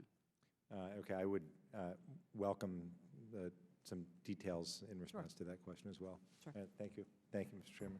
Thank you, Mr. Deutsch. I just have a couple of comments, and I apologize for my tardiness. I had to do something for my spouse. She has a little bit of health problems, so I apologize for not being here for your whole testimony. I've got two things I'd like to mention. First of all, NATO was very instrumental and helpful in Libya. And as I mentioned in my opening remarks, there are a number of us that did not mind seeing Colonel Gaddafi leave the scene, but the military attack on Libya with the help of the United States did involve billions of dollars, at least a couple of $1 billion of military funds, and it also involved, I'm confident, some boots on the ground, although they didn't say that there were any. I think it was there for probably intelligence purposes, but nevertheless, I hope that it will be conveyed to this administration, just like any other administration, that unless it's compliant with the Constitution or the War Powers Act, that the President does not have authority to take us into a military conflict without the support of Congress, Democrats or Republicans. I think it's extremely important that that message be sent very clearly, especially during this NATO meeting, because I know there'll be people talking about Syria and going in there and maybe going into someplace else like the Sudan, where 400,000 people have been killed. But before we go into conflict, the case needs to be made to the American people through their congressional representatives, and I hope that message will be very clear, and I hope you'll convey that. The second thing I'd like to say is that I've been over to Europe along with my colleague, Mr. Meeks, and others, and we were there very much concerned about the economic problems that Europe faces, because it will have an impact on us without any doubt if everything goes south over there. And so we're very concerned about that, and even though these countries that are having some difficulties right now are facing many of the problems we are,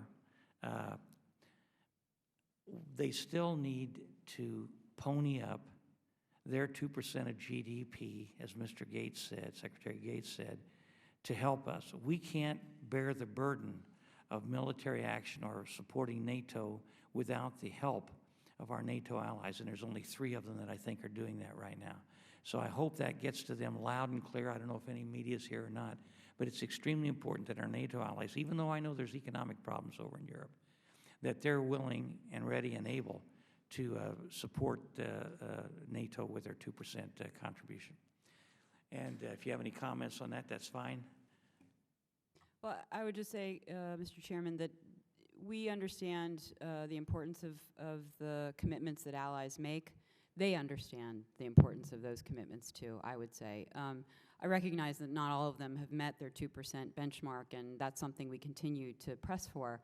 But I would also say that we're really struck by, even in a time of fiscal austerity and a time of difficulty in terms of financial crisis, a number of our colleagues and a number of our allies have really stuck to their commitments, particularly with respect to Afghanistan, and they are very committed to the 2014 timeline that was outlined in Lisbon, and I think we've seen really good solidarity in terms of their willingness to stick in with us, and we should acknowledge that. So, well, I think that's great, and I do appreciate that. I know that they're there, a number of those countries, but we have a almost $16 trillion national debt right now. Agreed. And the country faces fiscal problems, and so if we're going to do our part, and we want to do our part, we need to make sure that even though they're having some of these problems, they know that they need to do it as well. I'll yield the balance of my time to my good buddy, Mr. Meeks. And I just wanted to follow up real quick on something that you just indicated, because I know that Secretary General Rasmussen has been clear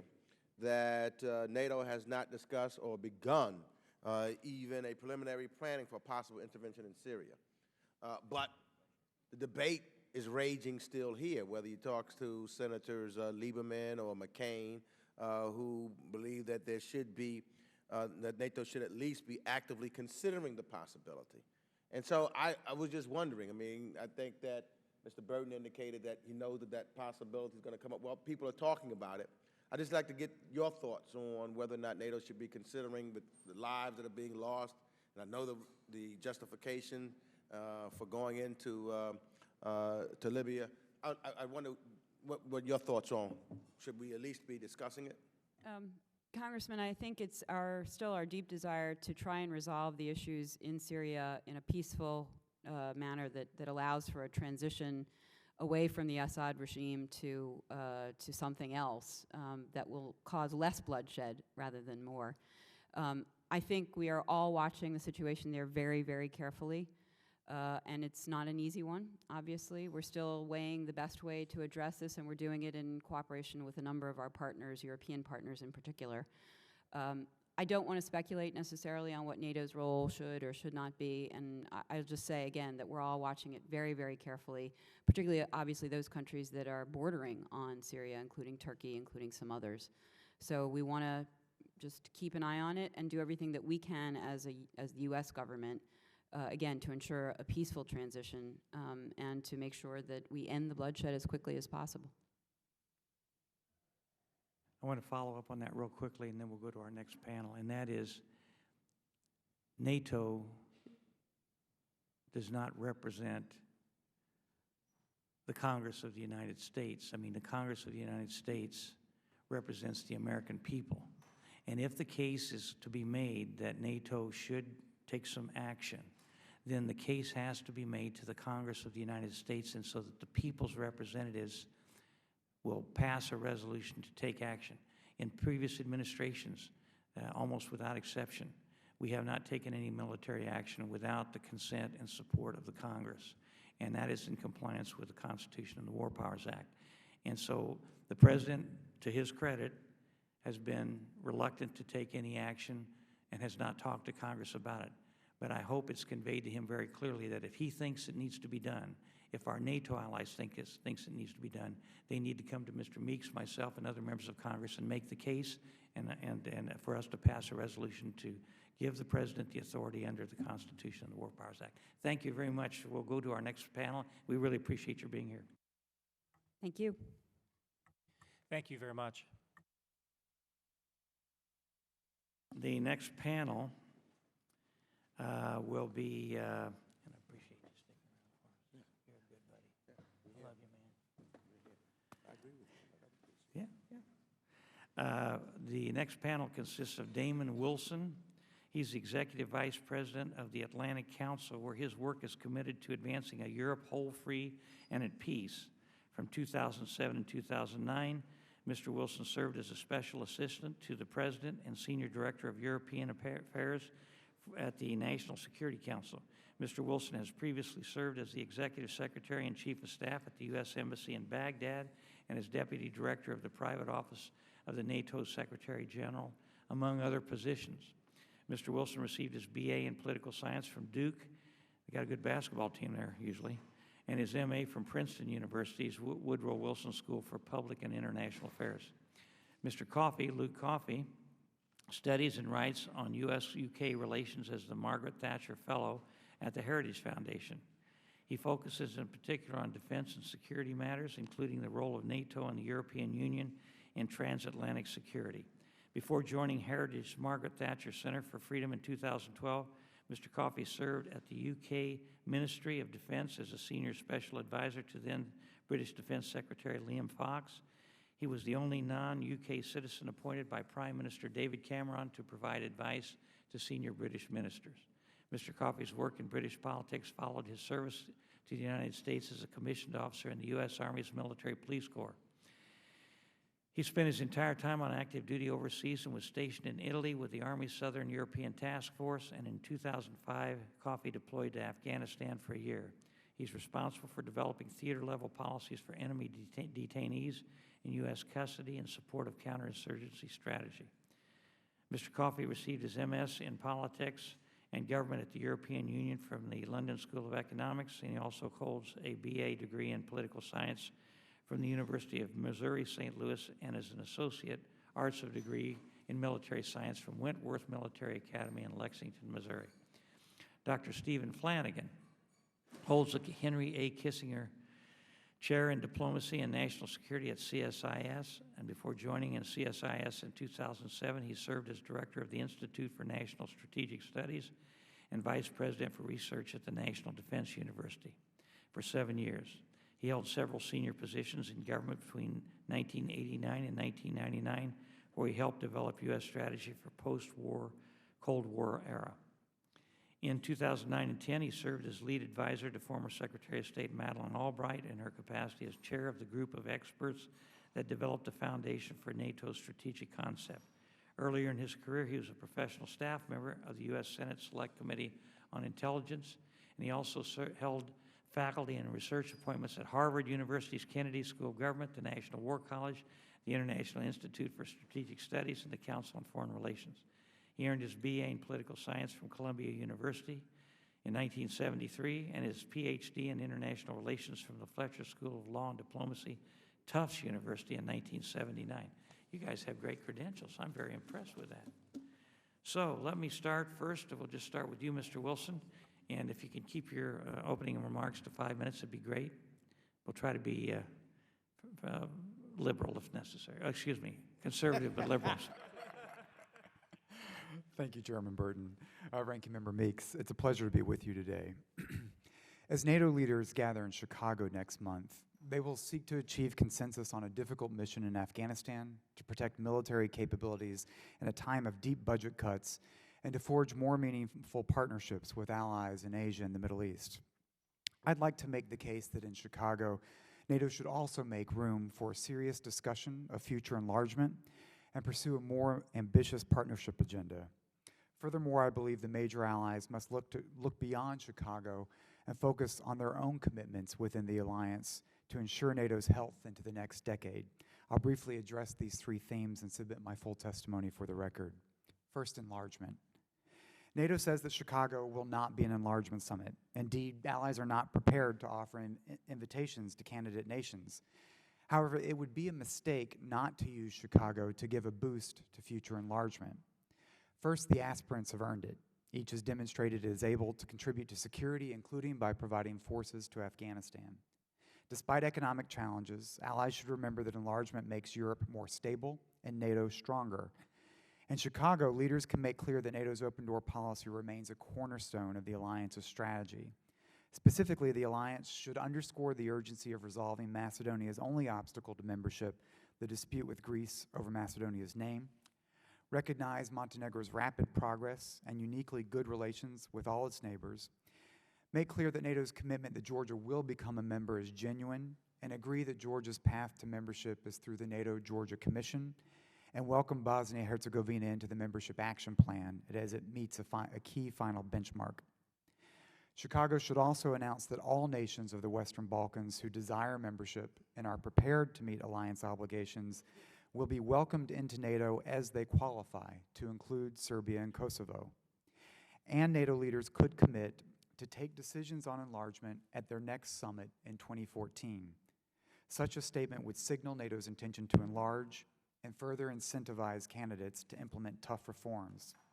In conjunction, Washington, Paris, and Berlin should launch a concerted, serious strategy to resolve the Macedonian name issue once and for all. With this approach, NATO can ensure that the lack of invitations does not signal that the enlargement process is stalling. Second, ambitious partnership initiatives. Countries such as Australia, Sweden, the UAE, and Jordan have been crucial partners in Libya and Afghanistan. For NATO to remain effective in an era of borderless threats and emerging powers, it will have to develop stronger global partnerships. Chicago will spotlight the role of these partners, but the summit can achieve more. First, the Partnership for Peace should end its geographic limitations and open up its charter and programs to any nation that seeks to cooperate with the alliance, regardless of geography.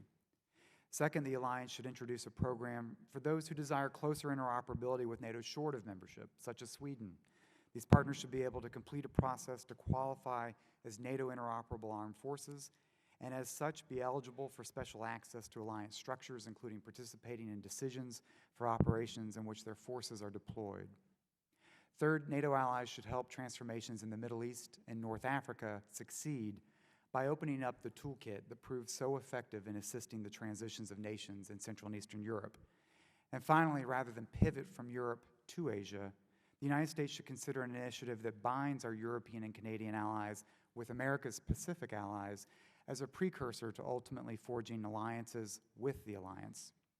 Finally, preparing for the next decade. Beyond the formal agenda in Chicago, I believe leaders must begin to repair a growing rift within the alliance. NATO's credibility is threatened by the debt crisis and major cuts in defense spending. The crisis has weakened Europe's military capabilities, sapped its ambitions for global leadership, and called into question U.S. leadership within the alliance. An alliance adrift would be an historic strategic setback for the United States. NATO remains home to the United States' most capable and willing allies. They serve as force multipliers for the United States foreign policy worldwide. The best example is 40,000 troops in Afghanistan. Therefore, for NATO to thrive, the United States will have to demonstrate strong leadership of the alliance, and Europe will have to maintain its global ambitions. If the U.S. disengages, it will find Europe less willing to act with us globally. So as we draw down forces and begin to end over a decade of continuous operations, the U.S. military must redouble its efforts to train with allied forces to preserve their ability to fight together. But U.S. leadership is no substitute for European political ambition. All allies have a responsibility to strengthen NATO, but France, the United Kingdom, Germany, and Turkey will determine whether Europe remains our top global partner. France needs to continue President Sarkozy's approach of cooperating rather than competing with the United States. The United Kingdom must maintain the ambition and the defense investments necessary to preserve its special relationship with Washington. And Germany must begin to show the same level of ambition to influence global events as it does for its economic leadership. And Turkey, NATO's only member growing in influence, should be challenged to act more responsibly within NATO by offering it a position of leadership in the alliance commensurate to the leading role it plays in the emerging Middle East. With the right mix of U.S. leadership, European ambition, and stronger global partnerships, NATO in Chicago can begin to trade its dim and dismal future that Secretary Gates warned of for another decade of success. Thank you. Thank you, Mr. Wilson. Mr. Coffey. Mr. Chairman, Ranking Member, members of the committee, I am honored to speak before your esteemed committee about the upcoming NATO summit in Chicago. With your permission, Mr. Chairman, I will summarize my full statement that I would like to submit to the record. Having lived and worked in Europe before joining the Heritage Foundation, I have firsthand understanding why a strong transatlantic relationship is a necessity for America and not just a luxury. This is why the summit in Chicago will be so important. The top 3 items on the summit's agenda will likely be Afghanistan, smart defense, and NATO partnerships. Mr. Chairman, I'd like to take these in turn. First, Afghanistan. For the Chicago summit to be considered a success, 2 outcomes regarding Afghanistan must be realized. First, even as more of the country is transitioning from ISAF to Afghan security lead, this cannot be used as an excuse for our NATO members to leave the country prematurely. Any withdrawal of ISAF forces from Afghanistan should be based on improved security conditions on the ground and on sound military advice. And when these security conditions are met, NATO's eventual withdrawal from Afghanistan should be a phase-out and not a walkout. There should be no rush to the door. Supporting this, the conditions-based language that was used in the 2010 Lisbon Summit Declaration should also be used in the Chicago Summit Declaration. Secondly, there must be a clear commitment made by NATO to Afghanistan post-2015, in particular regarding the financial support for the ANSF. So far, the United Kingdom, with the 3rd largest GDP in NATO, has been the only country to publicly commit funds for the ANSF after 2015. However, with a budgetary requirement of $4 billion per annum, the $110 million that the UK has pledged will pay for the first 10 days of the year. So in this area, NATO has a long way to go. After Afghanistan, smart defense will feature on the summit's agenda. Smart defense aims to encourage allies to cooperate in developing, acquiring, and maintaining military capabilities in a more economically efficient manner in this age of austerity. At the summit, we expect NATO to agree a number of smart defense measures. While the aims of smart defense are noble, I fear that the initiative is likely to amount to little beyond a list of aspirations if there's no new funding attached to these proposals. As Libya pointed out, Europe relies too much on the U.S. to pick up the slack when key enablers are required for alliance operations. This is a result of a decrease in defense spending across Europe, combined with the lack of political will to use military capability when and where it may be needed. Mr. Chairman, as you have already pointed out, only 3 of the 28 NATO members meet the 2% mark of GDP spending. As expected, France fell below the 2% mark in 2011. Spain, with the world's 12th largest economy, was only able to spend less than 1% of GDP on defense. To put this into perspective, with an annual budget of $4.5 billion for the NYPD, New York City spends more in policing than 13 NATO members spend on their defense. Spending on EU defense initiatives also exacerbates the dire financial situation since it can divert scarce resources away from NATO. Every euro or pound that is spent on EU defense is one less that can be invested into the NATO alliance. For this reason, the U.S. should send a clear message that it does not support deeper EU defense integration. The language describing smart defense may read well in a summit declaration, but until there is real money, backing up real investment, delivering real capability to the battlefield, smart defense will be meaningless to the men and women serving on the front lines. Finally, the issue of NATO partnerships.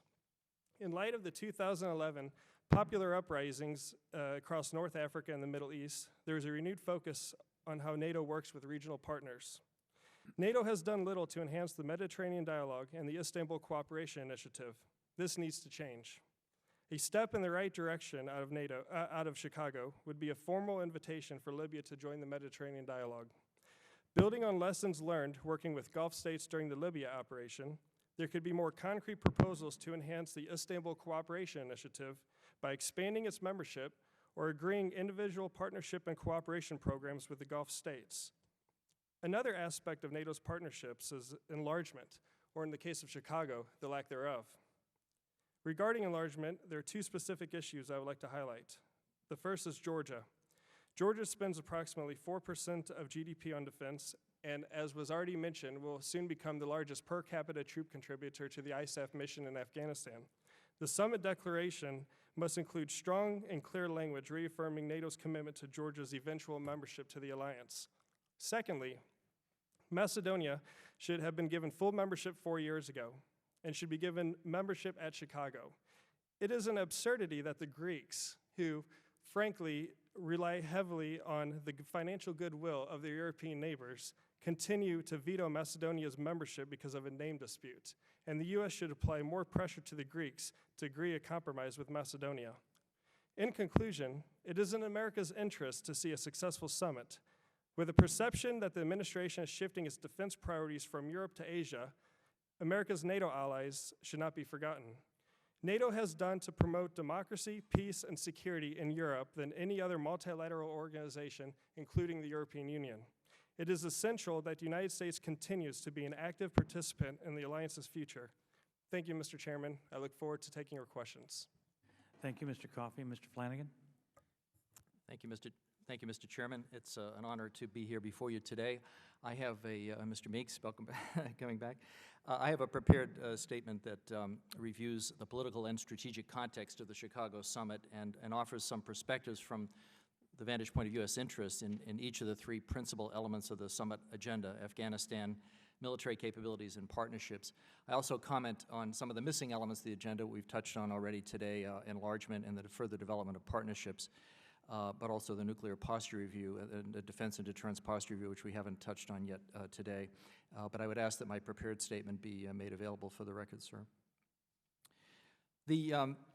The vision and the mission statement articulated in the 2010 Lisbon Summit, the strategic concept, which articulated a notion of active engagement in modern defense, remains valid. And I think the Chicago Summit needs to illustrate that the alliance is actually implementing and delivering on those Lisbon decisions, particularly on Afghanistan.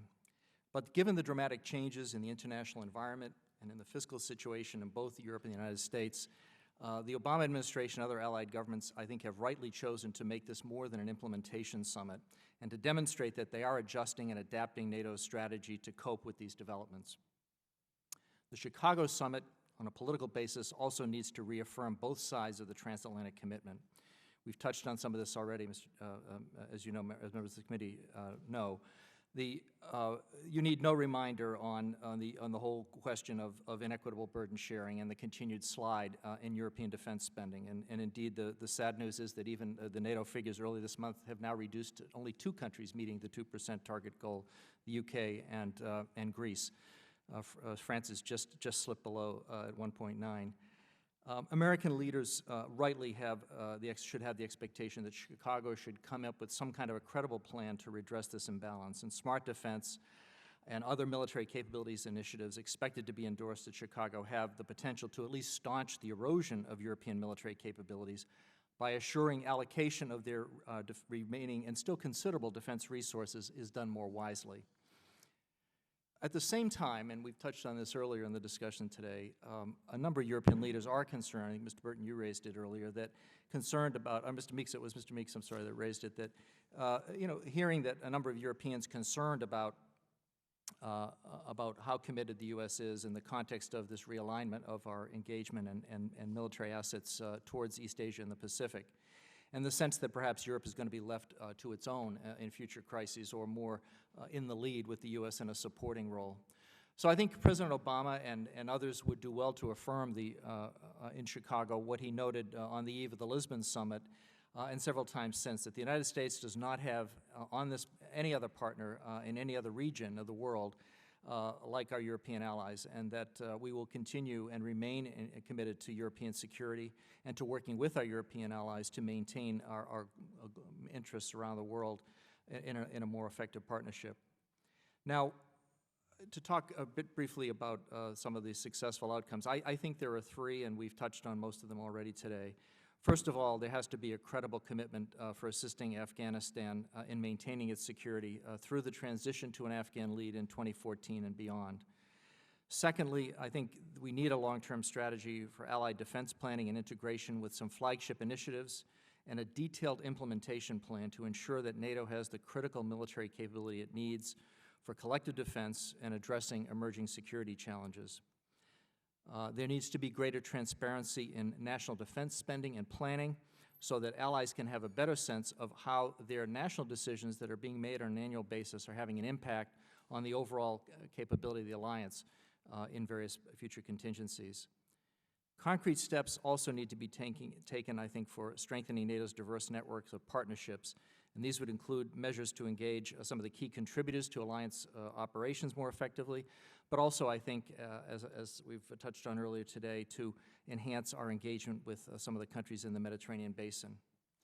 Now, we can talk about the effectiveness and the viability of all of these commitments, I think, perhaps in the question and answers. But let me just talk a little bit about a couple of the missing elements of the agenda. Since the Lisbon summit, we have made progress on what's called the Berlin Partnership Package in the alliance. That is to allow NATO to work more flexibly and more nimbly with all of its allies, to open up the entire partnership toolkit to various partners according to their interests and level of capacity. But still, this partnership agenda seems to be the least developed element of the Chicago agenda. And of course, one of the big missing elements has been any kind of a progress on the partnership with Russia, which of course has been hampered by progress on the missile defense dialogue, even though cooperation with Afghanistan has continued. So there won't be a NATO-Russia Council meeting in Chicago, but there is hope that Russia will come to the ISAF contributors meeting. And I think we still do need and should welcome Russia's support on some of those elements of our operations in Afghanistan. Under consideration, as I said, is this issue of how to deal more effectively with the key contributors to current operations and how to do that in a way that gives recognition and gives them some sense of a stake in some of these operations that they're contributing to in very effective ways. But as I say, there's also an opportunity to leverage some of the gains that we've made, both with a number of Arab countries after the Libyan operation, but also the Mediterranean cooperation that we've had, particularly in the area of maritime security, to continue to enhance that capability so that we can deal with a number of potential contingencies and instabilities in the Mediterranean basin, but also to try to help advance the security sector reform in those areas. As I said, there are 2 big issues that are out of the agenda. Perhaps we can come back to in the discussion and question and answer the whole question of enlargement. I do think that the summit can set the framework for further decisions, reaffirm the commitments that have been made already in previous summits going back to Bucharest and since, but also to set the stage for, in 2014, where the next summit will be held, to actually move ahead with the membership of a number of the four, and hopefully one will be sooner, that is Macedonia, that those four recognized aspirant countries will go forward. But lastly, the alliance does need to come up with a clear strategy for maintaining an appropriate mix of nuclear forces, conventional, and missile defense in our overall alliance strategy. There has not been a consensus, particularly over some of the aspects of the nuclear question within the alliance, to achieve that. That was one of the Lisbon Summit taskings. It didn't have any specific timeline, but it is one that I think still warrants being addressed in the coming years. But in the interim, there are some other steps that we can take to enhance that dialogue, and also the discussions with the Russians over enhancing regional stability. So thank you, Mr. Chairman, and Mr. Meeks, I look forward to the questions and answers. I don't think you heard me a while ago when I mentioned you couldn't remember who asked the question or made the comment. I said Mr. Meeks and I look an awful lot alike, so I can understand the confusion. He's my dad. He's my buddy, anyhow. I want to be serious for a moment. I was shaving the other morning, and before I answer or ask questions, I want to mention something. I was shaving, and I had the television on, and I heard them say something about a young man who was injured in Afghanistan with an IED. And I walked out, and I saw a picture of him with his wife and his child, and he was, you talk about a good-looking American family, this was it. He lost both of his arms and both of his legs. It is a human disaster that I can't hardly fathom. And the reason I bring that up is we have so much technology now and so many war materials and systems that we can actually, from a satellite and a guy sitting in a computer 1,000 miles away, we can put a missile right down somebody's chimney and blow them all to hell. And I am probably one of the biggest supporters of the military and a strong defense and a big supporter of NATO. But I don't know that anybody at NATO is going to hear what I'm going to say, but I really believe that we ought to take a different look at how we conduct wars.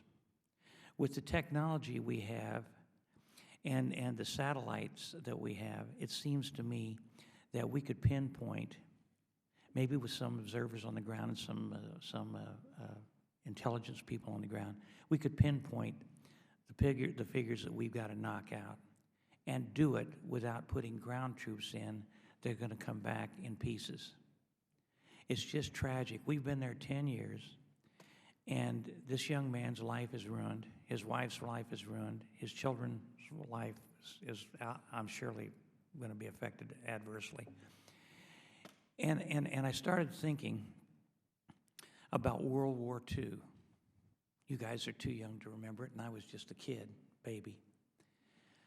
But we invaded Europe, and we went after Japan, and we used whatever technology we had to limit the casualties.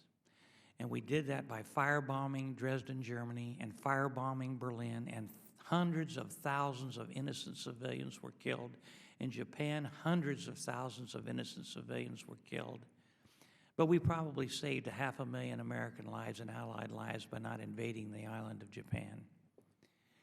Now, the reason I mention this is just one man's perspective. We need to evaluate how we conduct military wars in the future. We don't need to send 100 or 150,000 young men and women into combat and have them come back in pieces when we have the technology that we have. We see bad guys, bad regimes, and we want to get rid of them. We can do it like that. And I don't want to see any more young men come back with no arms and no legs. I am so sick of this. And when I hear people talk about NATO and about our allies and about war and everything, it's always, the troops on. And Mr. Coffey, I understand what you're saying. We don't want to have a unilateral pullout right now. We don't want to let the Iranians and the Taliban and Al-Qaeda know that we're pulling stop and running and leaving.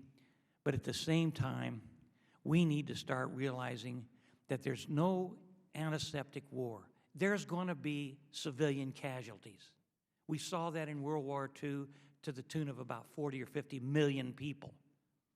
And when it comes to Allied forces and American young men and women, I want to start using the technology that we have so we don't put them at any more risk than is absolutely necessary.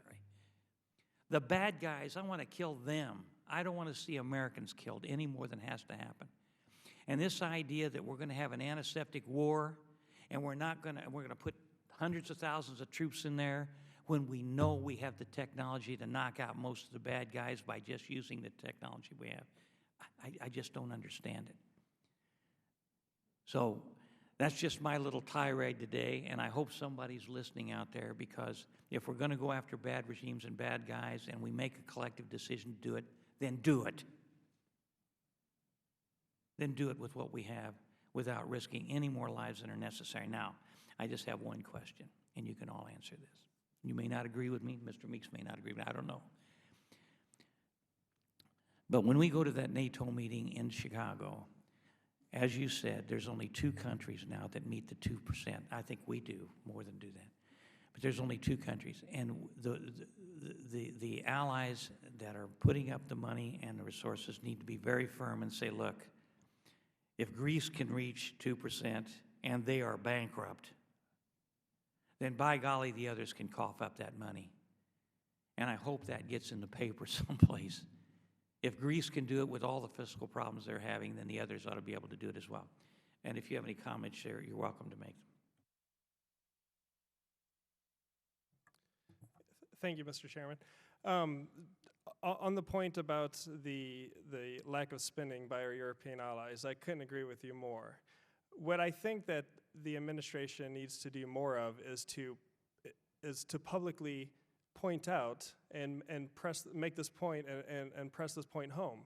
I had a unique experience working in British politics and seeing things many times from the other side, from maybe more of a European point of view, how American policy can impact our allies in Europe and our special relationship in the UK. And I can tell you that at the many NATO ministerial meetings I attended, or even the NATO summit in Lisbon, I saw how effective American leadership can be when it's used, and how many of our European allies value the leadership attributes that America brings to the table. When former Secretary Gates gave his farewell address in Brussels, it sent shockwaves through many European capitals. It was talked about in bilateral meetings. It was talked about in the press, the commentators, the editorials. It was major news in the defense world. But then when he left, that sort of drive to really focus this issue and not be scared to name and shame kind of went away. And when Secretary Panetta gave his first speech at Brussels, everyone was on edge. I remember this about what's Secretary Panetta going to say? Is he going to pick up where Secretary Gates left off? And his speech was much more tame. Now, it could be because he was new and he wanted to be polite first time at a NATO ministerial, but it was noticed. So I don't think we should underestimate the effect American leadership can have when we raise these issues publicly.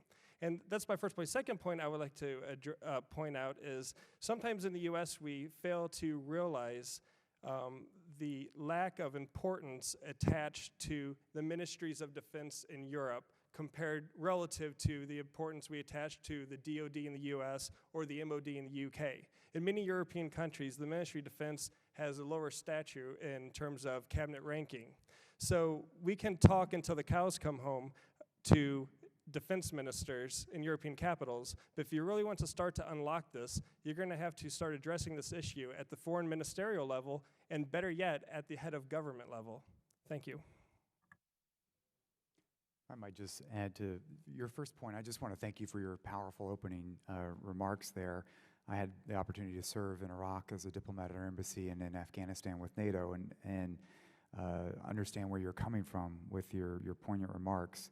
And I think it really puts an emphasis on 2 things, technology and tactics.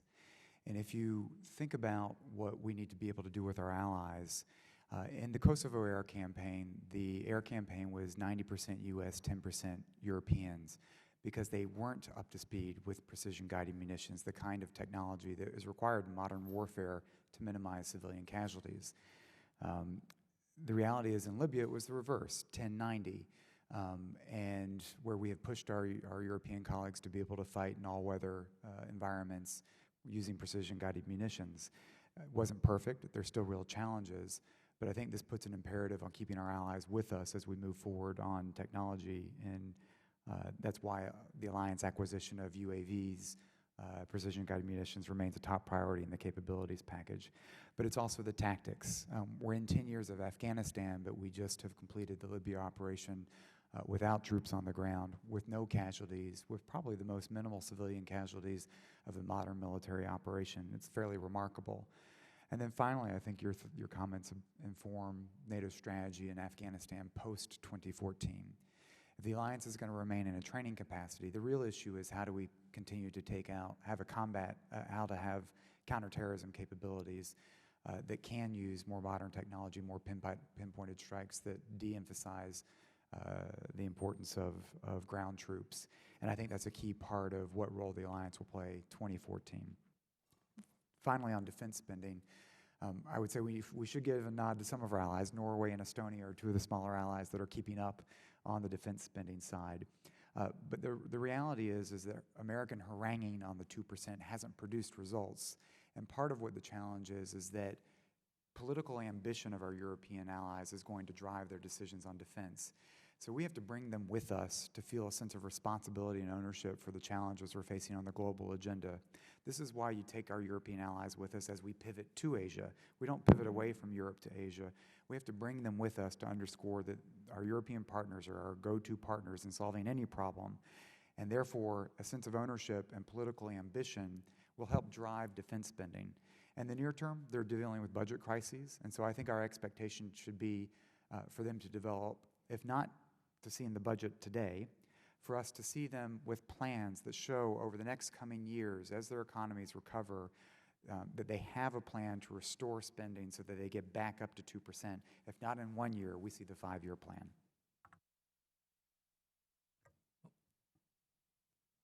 Well, Mr. Burton, no, I just had two other perspectives on your very compelling statement about the nature of warfare in recent years.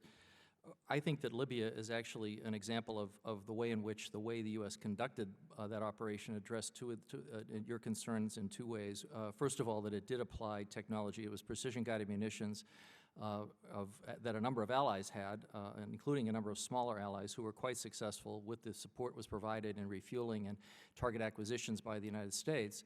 But nonetheless, a number of these allies did, and of course you had the results that were alluded to earlier of relatively limited civilian casualties with enormous damage and to the capacity of the Gaddafi forces to go after innocent civilians and to wreak the kind of slaughter of Benghazi and other cities that were in the horizon.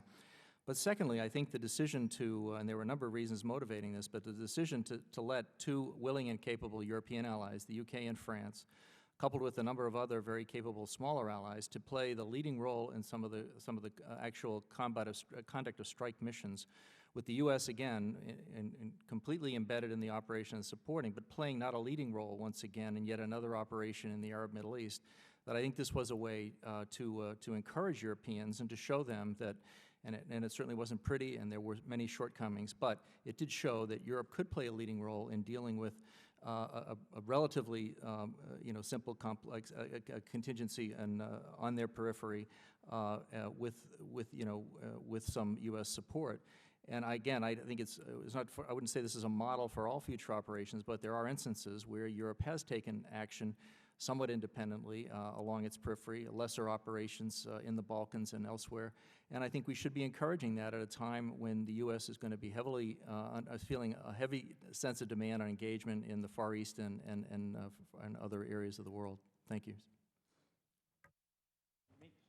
Thank you, Mr. Chairman. As I sit here and listen, I'm reminded more and more why this alliance is so important. Being a New Yorker, of course, 9/11 was significant.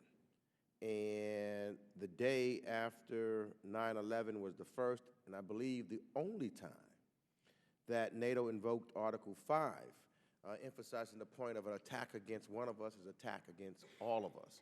And that is so significant as I listen and think. And I agree with Mr. Burton in that, you know, no one wants to see our young men and women coming back maimed and hurt, and families decimated as a result of war. And if we have technologies to prevent such, we want to do so. And I just want to add, and I'm pretty sure Mr. Burton would agree, that not only am I talking about American casualties and innocent individuals, but our allied casualties and civilians, innocent civilians. We don't want the loss of innocent lives, because all of us are human beings, and we want to save as many people as we possibly can,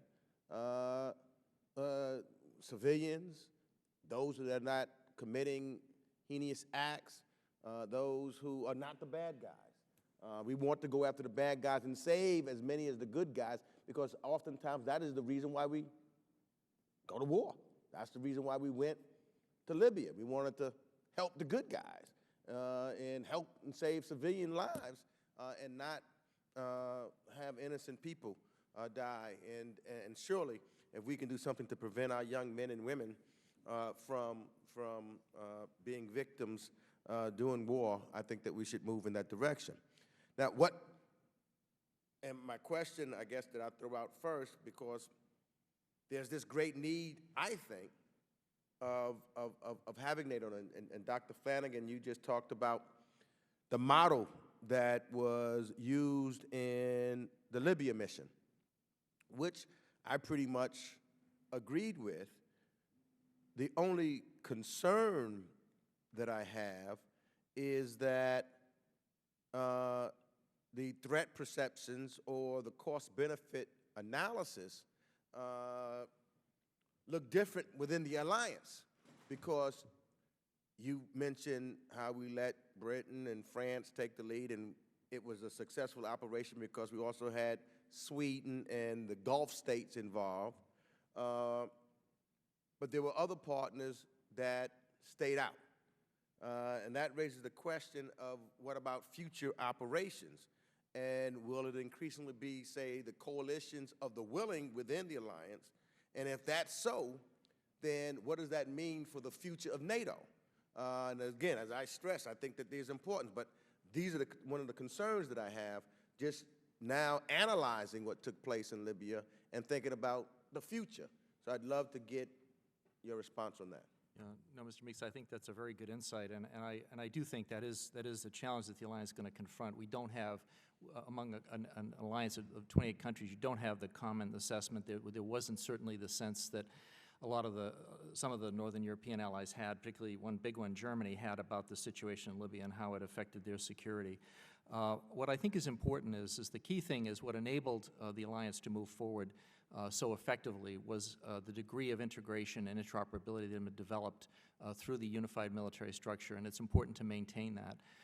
And the notion that as long as, and this is going to be important in the context of the smart defense debate, because this whole notion of countries move towards specialization and they don't have certain capabilities, are they going to be available to them from other allies when they need them, when the alliance as a whole wants to put together either a coalition of the willing under an alliance framework or even some other kind of ad hoc operation that would still benefit from the levels of military integration that exist. And so I think it's important that we not encourage this to be the preferred option, but I think we have to live with the reality that it may be the option, because not allies will see as much urgency on certain operations. But to me, the key thing is to maintain the integration that exists within the military structure, to continue, and particularly with our residual presence in Europe, to maintain the kind of training and interaction with European forces after our withdrawal from Afghanistan, to ensure that we can work effectively with all of our European partners to deal with a range of different contingencies, and that even if it is not a full-blown, it's not all 28 countries contributing, as we've seen in Afghanistan and elsewhere, before still it can be an effective and a more legitimate operation blessed by the entire alliance, even if it ends up being sort of this notion of a less than full contribution by all member states. Because we've never had, even in the old defense of the central region, we never had a fully equitable contribution by all allies in defense of the alliance or in the conduct of some of those preparations. But the key thing is to have that sense that there's resolve and commitment of all allies to any operation that the alliance undertakes. Thank you, sir. Congressman Meeks, if I might add to that, I was working at NATO headquarters on 9/11, working for Secretary General Lord Robertson, and I was watching on the TV in his office as the second plane hit the second tower in New York. And as an American at NATO headquarters, on one hand, felt a sense of frustration and helplessness that I couldn't do anything, that I wasn't in the United States, that I wasn't able to help respond. And as the alliance went into action that day and began to consider invoking Article 5 for the first time in its history, it underscored to me how solemn this commitment is and the extent of this degree of solidarity and how unique this alliance is. At a time of our nation under attack, these countries willing to say that they'll consider an attack on themselves and be there with us. And as if you think about Afghanistan and the casualties that our allies have suffered in Afghanistan, on September 10th, 2011, I never would have guessed that you could imagine our European partners would have deployed to us in combat 3,000 miles away in Afghanistan for a decade. It was inconceivable. And yet, despite all the flaws and problems and caveats, that's what they've done. And it's a pretty remarkable feat. And first and foremost, most of them have done it out of a sense of solidarity with us. And I think it's easy to take that for granted. So I value your comments. On the Libya point, I think part of NATO's strength is its adaptability, its flexibility. That's good for us. That's good for the alliance. But at the end of the day, the reason NATO is enduring is because of the sense of solidarity that we felt on 9/11. It really is about trust among allies and partners. And so this issue of some of the allies not contributing to Libya is a serious issue. Now, some of the smaller ones didn't really have assets that would have been applicable in an air campaign over Libya. But Germany, Poland, they did. And I think as we think about the alliance and the way forward, while its flexibility is a strength, and while there should be allies that can step up and step back in certain operations, it's something that we have to constantly work at because it's a sense of trust and solidarity that at the end of the day makes sure that Article 5 itself is actually credible. And so we can't take that for granted. And while I think Libya was a success in many regards, it is a warning bell, I think, as you signal, that if you let this go too far, in fact, some allies told us that because they sensed that Libya wasn't of first-order priority to the United States, because it wasn't important enough to us, then maybe it wasn't going to be important enough for them to commit forces. I think that's a corrosive, potentially corrosive trend over the long term and something that we have to guard against. Congressman Meeks, I cannot agree with you more in terms of the, and with my two colleagues here around the table, that the value NATO brings in terms of solidarity with the United States. And I want to see NATO as an alliance succeed. I want to see it transformed. I want to see it ready to take on 21st century threats. But I am not going to, while I will point out the positives, and there are many, as Damon said about 10 years later, imagining so many European troops fighting in Afghanistan, I will also not make excuses for my friends, because I don't think that's what friends do. Friends help friends. So in that regards, with Libya, I think Libya was a success insofar as NATO was able to quickly stand up the command structure to allow the operation to...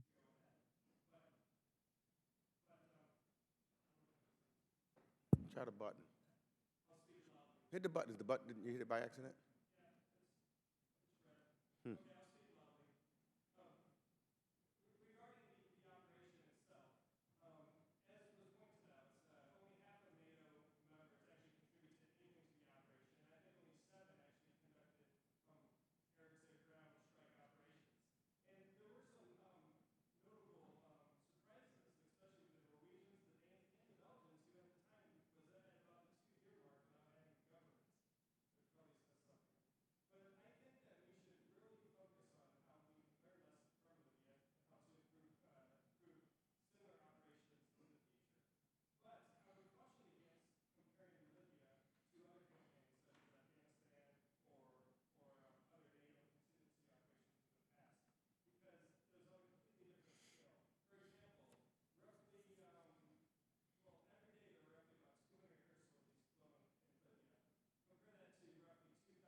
days of Iraq.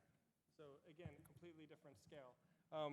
Compared to what we're trying, thank you, compared to what we're trying to achieve in Afghanistan, which is basically trying to train up an indigenous force, the Afghan National Security Forces, to take over an insurgency, again, that's completely different from what we were experiencing in Libya. And I would like to conclude by going back to Afghanistan and say that we've all been touched. I would say most Americans have been touched in one way or the other by losing colleagues, friends, or family members in Afghanistan and Iraq and other wars.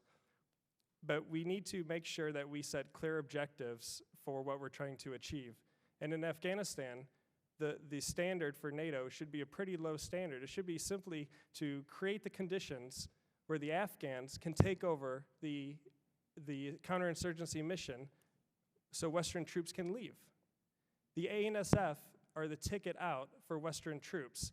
It's their country, it's their fight. It will ultimately impact on our security if they don't get it right. That's why we have to help them. But that's where we need to be. And by 2014, 2015, we need to see an ANSF that's capable of carrying on with the counterinsurgency campaign. And by 2015, there will be an insurgency in Afghanistan, and we should prepare the public for that now. But India, with the largest democracy in the world, still fights 2 insurgencies inside its borders. So it doesn't mean that we have failed. And I think maybe that's another aspect of Chicago that will be important that I failed to mention, is that we should start preparing the public for what we should expect out of Afghanistan eventually when Western troops withdraw. Thank you. Go ahead. Let me just ask one real quick question regarding Libya. As I understand it, the NATO treaty is if there's an attack on one, it's an attack on all, and they all respond collectively to the threat. That was not the case in Libya. There was no attack on any NATO ally. There was a decision made by some of the leaders, France and the United States as well as some others, that there was humanitarian tragedies going on and that Muammar Gaddafi was a tyrant and should be replaced. But there was no threat to any country that I know of. And so, since there was no attack on anyone, I can understand why Germany and other countries might say, hey, wait, why are we getting into this thing? So I think that needs to be made very clear. NATO was designed, as I understand it, to be a defense mechanism against attacks on any one of the NATO allies where we would all. But if there's no attack, obviously there's a question about whether there's an obligation for all of the NATO allies to go in and attack a country because 1 or 2 countries may say, hey, this guy's got to go. Yeah, real quickly. Yeah, sure. I'll quickly comment on that, Mr. Chairman. You're right that it was an Article 5 mission. In fact, as was already pointed out, there's only been one Article 5 declaration since the beginning of NATO. But actually, that Article 5 declaration isn't for ISAF in Afghanistan. It was as a result of September 11th, but it was for Operation Eagle Assist and Operation Active Endeavor. And there have been many NATO operations in the past that have, well, in fact, by definition, since it's only been invoked once, Article 5, every other NATO operation has been a non-Article 5 operation. So I wouldn't say that just because something isn't a direct threat to the alliance, that the alliance shouldn't act. But I certainly agree with you. And actually, I was one of the ones who was very cautious and skeptical in the beginning about intervening in Libya. I would agree with you that NATO needs to be very selective when and where it intervenes and how it intervenes, because Libya is not a closed book. And there's still a lot to be said for what's going to happen with Libya. Thank you. Yeah, let me just real quick, and what you know, again, just feeding off of you a little bit because it's compelling and history makes you think. You know, when do you get involved? When don't you? You know, I think of the innocent lives in Rwanda. Should we have gotten involved in the Sudan, and then could we have saved thousands, hundreds of thousands of Jewish lives if we had gotten involved earlier during the Holocaust? What are our responsibilities as countries and as human beings? So all of that has a play in this. And sometimes, I guess, when you get involved, you don't know what the outcome, what the recording of history will say, whether you acted too late as I believe we did with reference to the Holocaust, and we didn't do much of anything in Rwanda, or whether you interceded when you should not have. I mean, that's something that I think that is all part of our decision-making process as we move forward, which is you know, a very challenging and difficult thing for any country to make a decision. And I would hope that that's why the alliance is still good, so we can have those kinds of conversations and trying to make those kind of collective decisions and not leave it just to one country to make that decision, but let's try to work together for our united selves to make that decision, which I think then would put us in a better place as we move down the road. Just another reason why I just think that the alliance is just so important, so important. Let me just get off this topic, and we've been here long enough. But I do want to ask one, because we ask a lot of questions of the administration in regards to Georgia's aspirations to join NATO. And I'd just like to know from you whether or not you think that without government control of the Russian-occupied territories of Abkhazia and South Ossetia, whether or not, how would NATO's Article 5 apply to those occupied territories? I'd just like to get your thoughts on that. And lastly, I think Dr. Flanagan, you were there. I this morning went by a meeting. The EU delegation is hosting a big symposium today about the EU's common security and defense policy and NATO-EU cooperation. And I'd just like to get your assessment on this cooperation.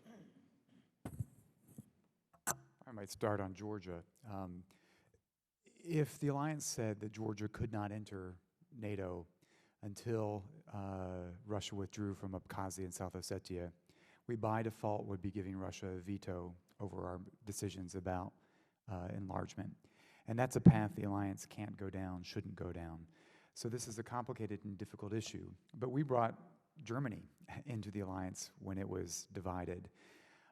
I think that part of the resolution of this difficult situation in the South Caucasus and Georgia will be clarity on the part of the alliance that its commitment at Bucharest that Georgia will be a member, that we demonstrate that that is genuine, and that we continue to work with Georgia through the NATO-Georgia Commission to help it both with defense reforms, internal political reforms, to better prepare it, and that as it prepares, we are serious about bringing it into the alliance.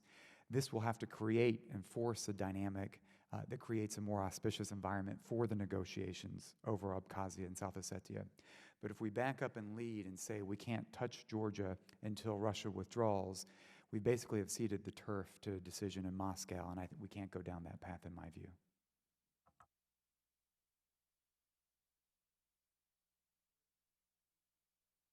Following up quickly on Georgia before Dr. Flanagan goes on to talk about CSDP, I think that the Georgians actually need to make clear that they are happy for there to be some sort of compromise or arrangement with eventual Georgian membership into NATO that excludes South Ossetia and Abkhazia for the time being until that situation is peacefully resolved with Russia. I believe this is the stated policy of the Georgian government.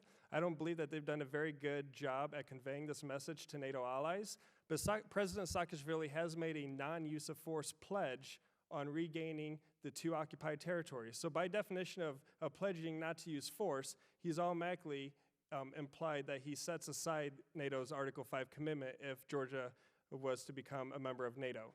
Thank you. I might just add real quickly here that Russia's accession into the WTO could have been stopped by Georgia. And so Georgia's already acceded to one aspect of the problems that they face in those occupied territories.